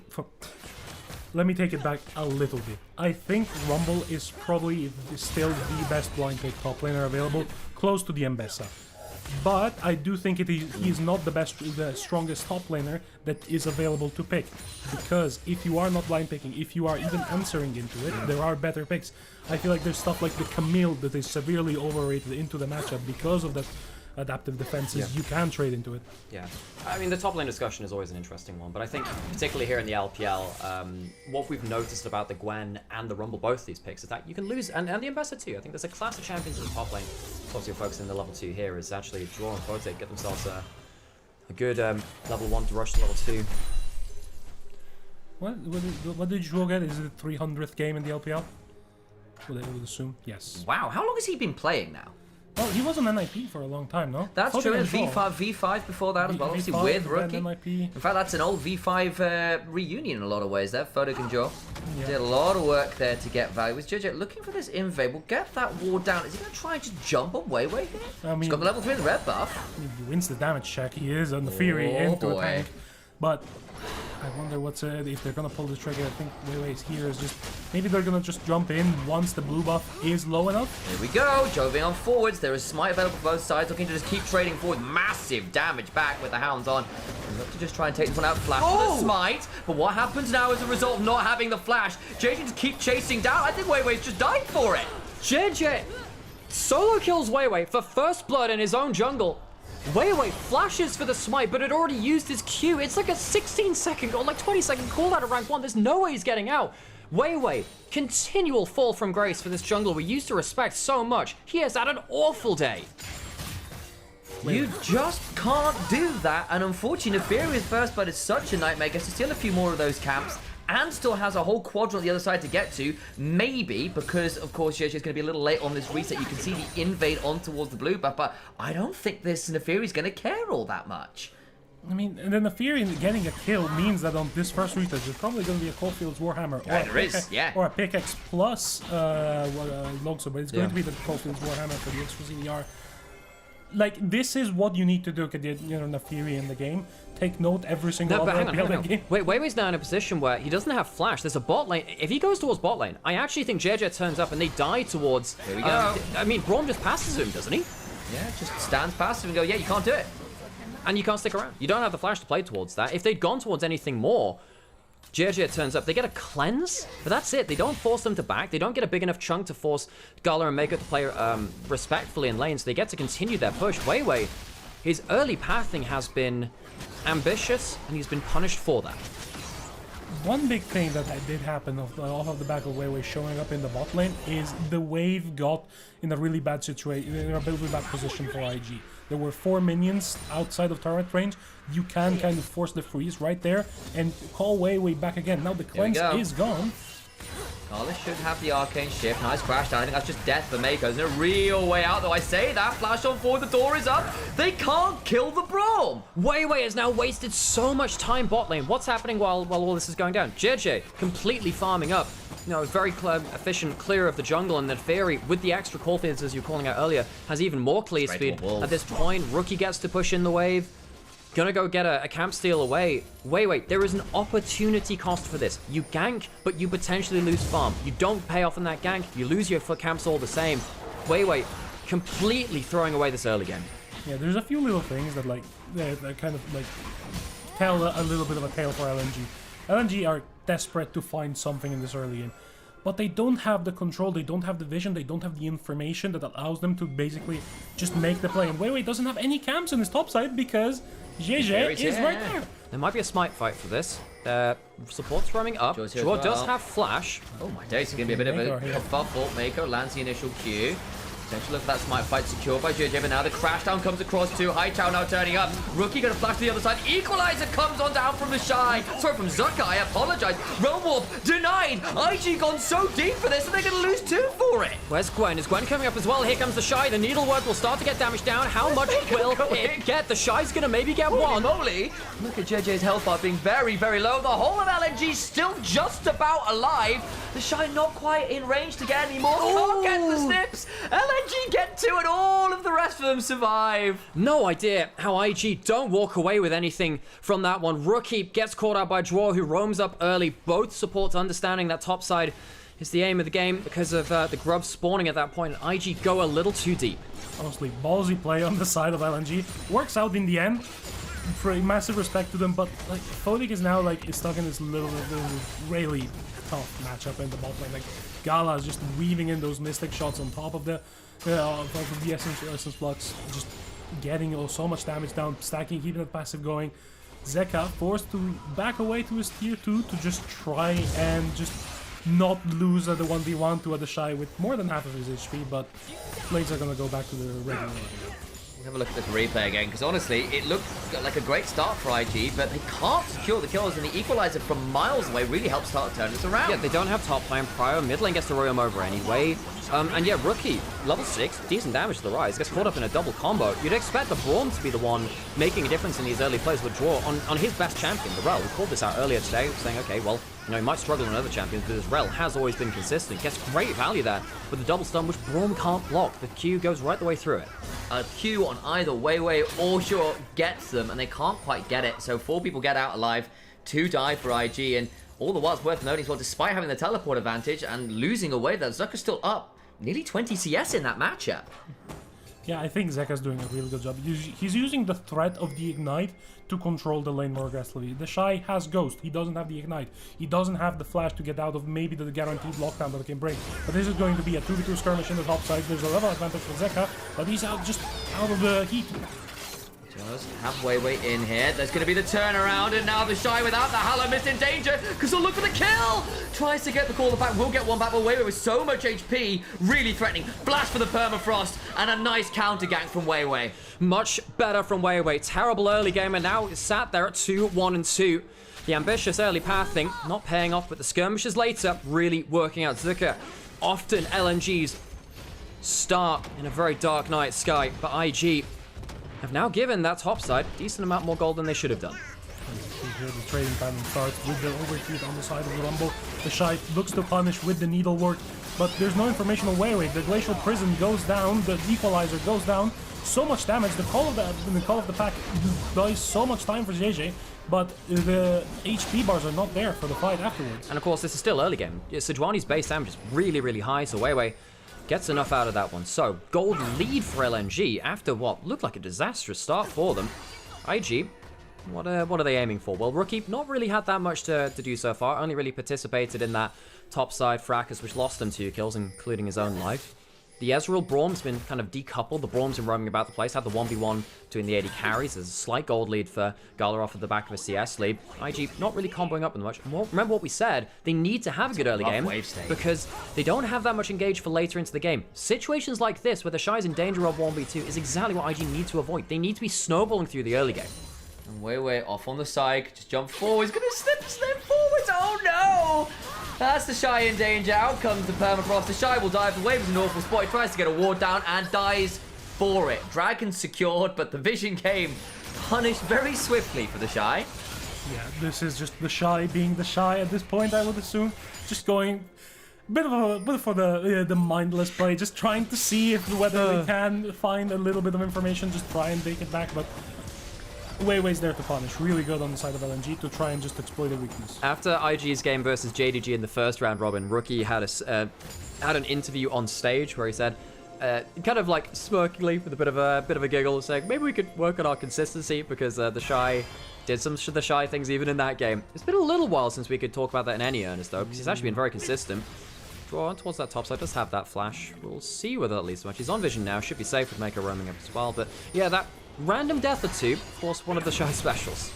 Okay, Mako now in danger, has the ignite come on down alongside Photic ulting in with that killer instinct. Flash with the W, can't quite secure the kill, and Mako walks away. The heal plus the pots plus the unbreakable just saves Mako there. Photic doing almost everything right. I feel like ulting, it was a bit of an early ult. He could have let his tanks do a little bit more lockdown before diving in when the Braum HP bar was a bit low, but the Merc Tread proving their value, taking away their stun duration. But as we see here, the High Chow might be a bit boned here. That's one way of putting it. High Chow dodges one of the Needleworks. Should be another one to come on through. Flashes that one, but there's still the counter pursuit to come on forwards. Eviscerate forwards, and High Chow is taken out. Gwen gets that kill, and they can play towards a little bit more of that side lane. Yeah, Grubs are taken on the top side by LNG after their dive forwards there. Gala just be a little bit careful. Of course, with no Kaisa ult, no real follow-up, but still, Sejuani has pulled the trigger for less before. Draw off vision, and that might be a start of a fight.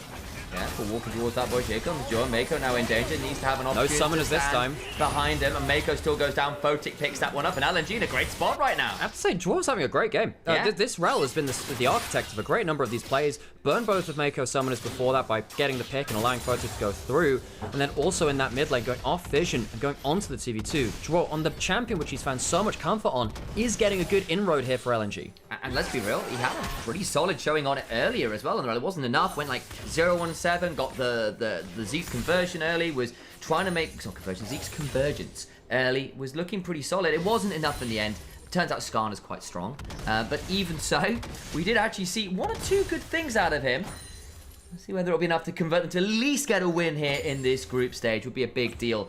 Just on terms of a pride point, if nothing else. Not going to change the group standings, but good to prove you can actually win a game. What are they, 1-13 in game score across the year right now? Something disappointing like that?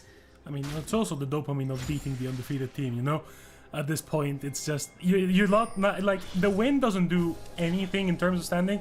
It just gives you that bit of wind in your sails. Like, yeah, we beat IG though at the end of the day.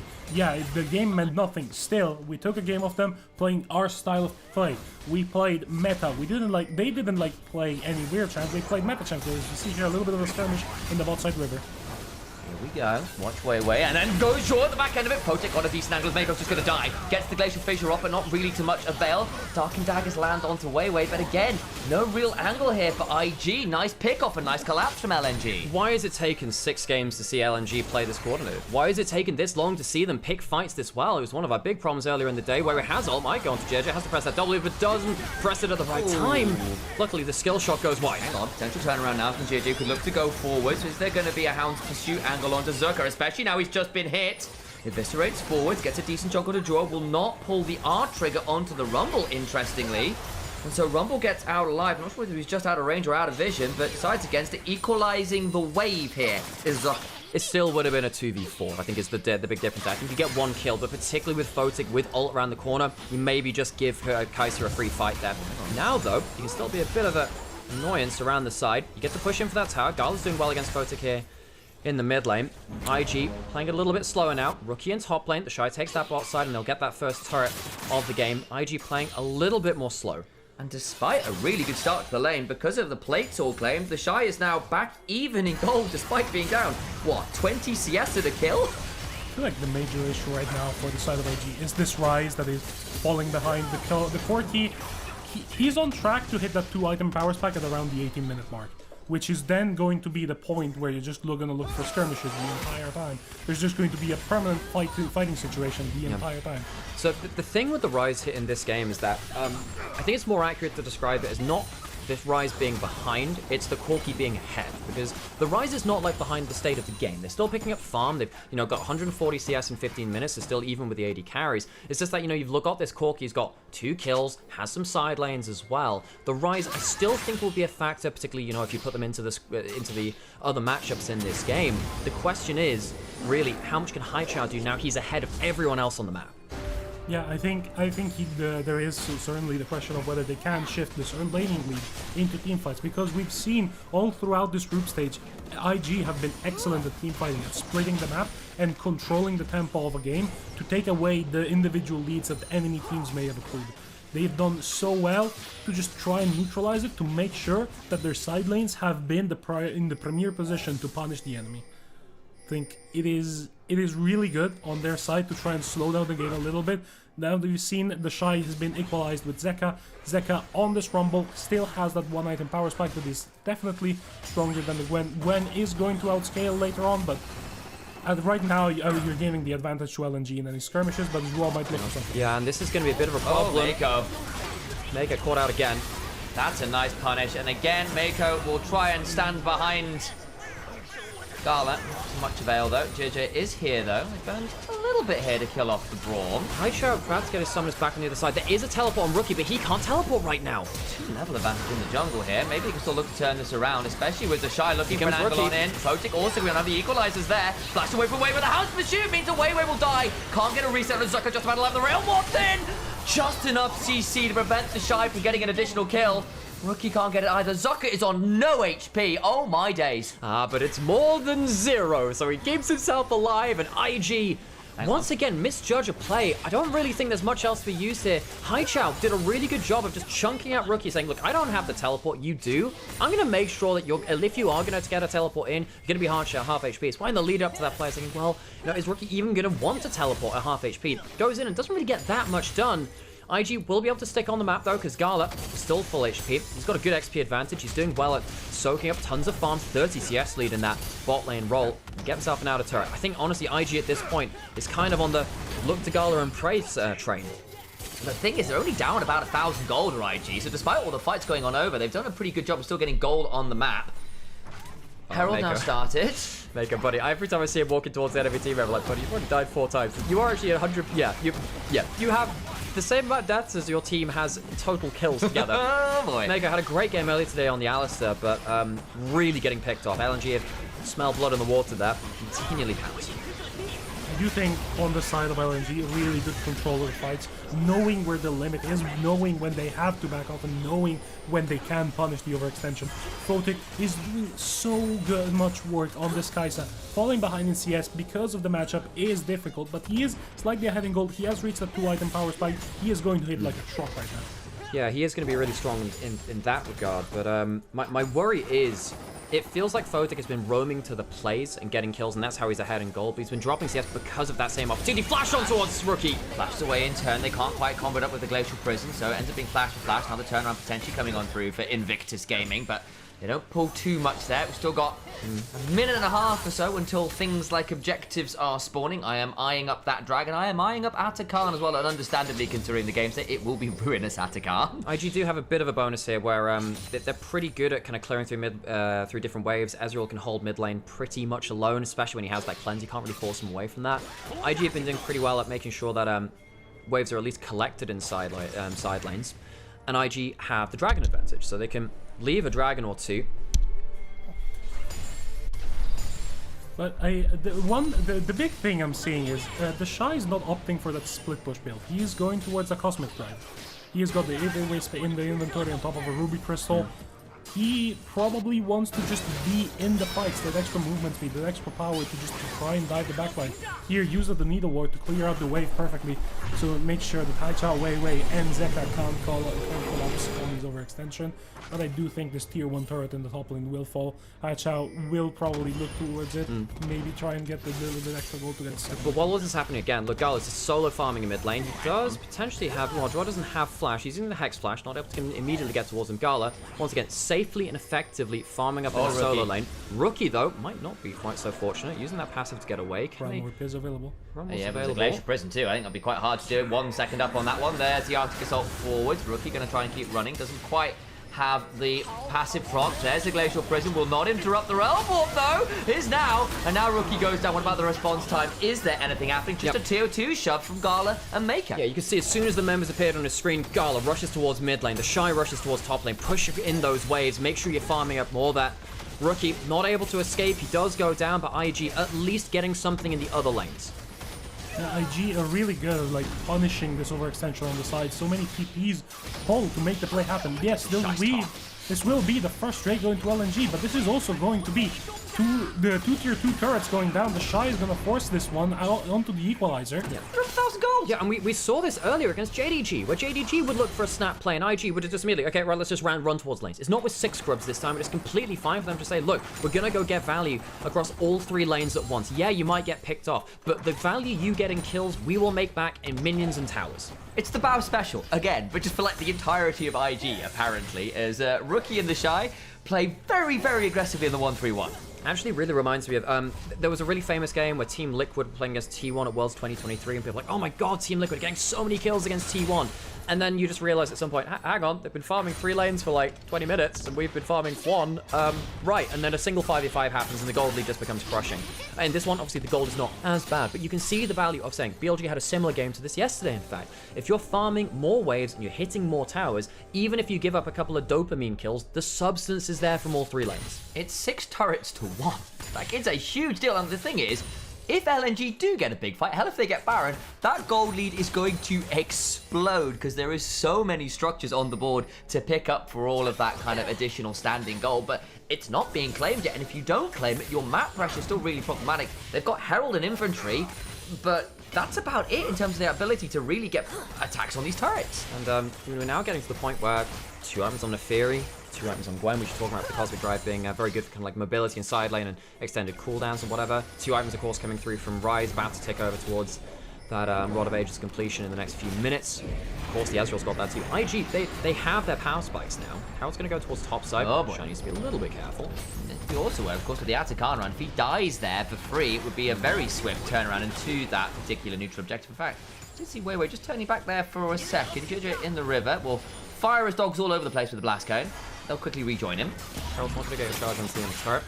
LNG, do they feel ballsy enough to set up the Atakan? Probably not right now.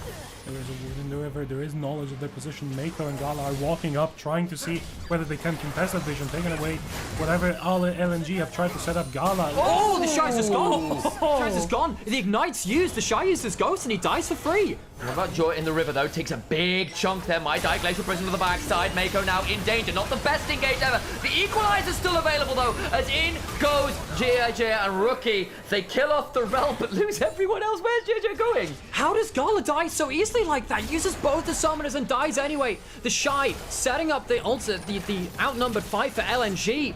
And now suddenly JJ is left alone on the top side. He'll die shortly. Gotta feel it. He's got to do something here as JJ in danger. Throws out the Darkin daggers. Goes untargetable. Trying to buy some space and time. But Haichao will go Valkyrieing forwards. Eviscerator the healing. Not bad with the Darkin daggers. Flashes away. Just about alive. As the Eviscerate comes on through. Can look to heal off the Gromp here. But that's still going to be Atakan surely to LNG. Right. TPs. Hang on, where's the teleporting to? It's the Gwen teleporting. JJ gets so many Q2s on bled targets that he gets so much healing. They can maybe go towards this again. JJ, has he got it? I mean, the Atakan's died. Can they find themselves a fight afterwards? The Shy has Needlework coming up in 5 seconds. Literally teleported to JJ's dogs. That's how they got there, because there's no wards available. Here we go. I think he's still taking a lot of damage in the 1v5 and dies in Victor's Gaming. Why are you like this? What? Why? JJ does so much good work, and the Shy just TPs in, and it's not enough. There's still so much CC available on the side of LNG. It is so easy for them to just turn around and take the kill. And when all of that is happening, you know, Rookie had teleport and chose not to. What the hell was happening there? The Shy walks in, he face checks into a brush, maybe assumes that they're heading so heavily down towards the river that he'd be closer towards them, completely misjudges the scenario. And then the big thing here is, look, Gala, we focused on him so much, gets completely blown up, gets caught into the Magnet Storm, and flashes late, gets Plasma onto him, and that means that the Kaisa gets to follow through easy as you like. Gala's first big fight of the game is a failure. And IG are now a little bit worried. They're behind in gold now, and as we were saying, look, LNG, if they do get a lead into the game, they have a lot of tower gold to pick up. IG have already claimed all of it. They have 6 turrets to 2. LNG picked up the single one. That's a worrying sign for IG. There's an inhibitor turret down, for God's sake, and they're still down 600 gold. Guys, I was so ready to praise the Shy, and he comes into a game like this, 1 and 5. Come on, man. Come on. Look, I know somewhere out there, Jamada is cackling with glee as the We're prime, on fraud watch again. as the prime, the Shy investigator, I suppose. IG, look, they're still within touching range of gold. You still need to kill off Gala early into a fight. IG still have the tools to fight back, but they haven't looked great so far. The Shy on the flank window, looking to jump with the floating and draw.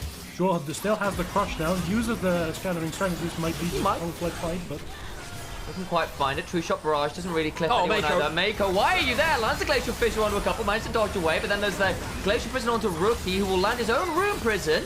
Goes hopping over the wall, way away, just about burns out. Here comes the Realm Warp, and suddenly Invictus Gaming have found an angle, but the Equalizer comes on through. The Shy snips him down. They've gotten a hold of Photic. Trying to get a few more as the Needlework comes flying on through to Zika, and it's a triple kill to Gala. Baron is up, and IG say enough playing around. As we said, IG had the tools. It was a feel-good moment for LNG, but IG, all right, they stop clowning around. They get back into the clown car, and they drive over towards the Baron. IG get themselves their gold lead back, and they get themselves the big objective.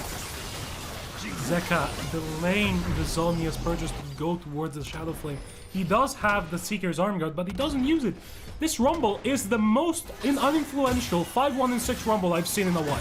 It is really maddening to see that there's no impact on the fight. And we go into this fight, and yeah, let's look at those equalizers. Mako caught out, but you know, that's your problem. You're not hitting the Ezreal, you're not hitting Rookie, you're not hitting the Shy. And after this, no, JJ's like, all right, got that burn. Black Cleaver's already stacked up, you're dead. And they've lost so much damage to the burn that even when the Equalizer comes in and gets a little bit of damage down, fight's over, go home, you're dead. Triple kill to Ezreal, game falls apart. Soul point on the line now for Invictus Gaming, and they're up 3,000 gold. This is a bizarre game. God bless Invictus Gaming, folks. It's never boring when they're on the rift, that's for sure, as LNG. Gonna be wondering how this game has ended up in this position. Very unusual state of the game for sure. JJ thinking about hopping on over. Does so with that blast cone, throwing out a couple daggers. Won't find anything especially valuable. Look at Zucker off to the side though, can look for a big equalizer. Is now on Vision himself. True Shot Barrage chunks Joe, but no one else really. Kind of time and hang on a second. Rookie sees it on Vision. Here comes JJ, an angry dog there. We'll go into the statue form, but is immediately eviscerated. JJ picks up another. Yeah, honestly, JJ having so much presence on the map. This dog is everywhere. Who let them out? And honestly, JJ, I've been so impressed by this guy. So many people have, you know, they saw him win Worlds and just thought, oh, that's the end of his career. That's fine. We haven't seen him again because he hasn't been international since Worlds 2021. Really, really exciting player though here. Now back in the LPL again on IG. He's nearly flame horizoning again in the jungle. For all we've seen some really good team fights from Weiwei. He's down a couple levels. He's down 90 CS here as well. That's going to become increasingly problematic. 3 items at least done for your double AD carries. You've got a couple done on the Rumble as well. You've got some damage here as long as you can find a bit of CC onto a key target, as long as JJ doesn't just pop someone for free. Yeah, as soon as that dagger hits, the Black Cleaver fully stacks, and then the second one shreds it. Yeah, it just completely blows you open. IG. Oh, Troll goes in. Nice equalizer after. That's actually pretty good. Mako staying alive. Photic finds a good angle. Gala flashing away, but still goes down. Nice moment. They'll still lose their Corki as JJ begins to re-engage. Can look to Hans Pursuit. There is a Needlework. Absolutely crushes them. Hound's Pursuit keeps on flying. They ain't exhausted yet.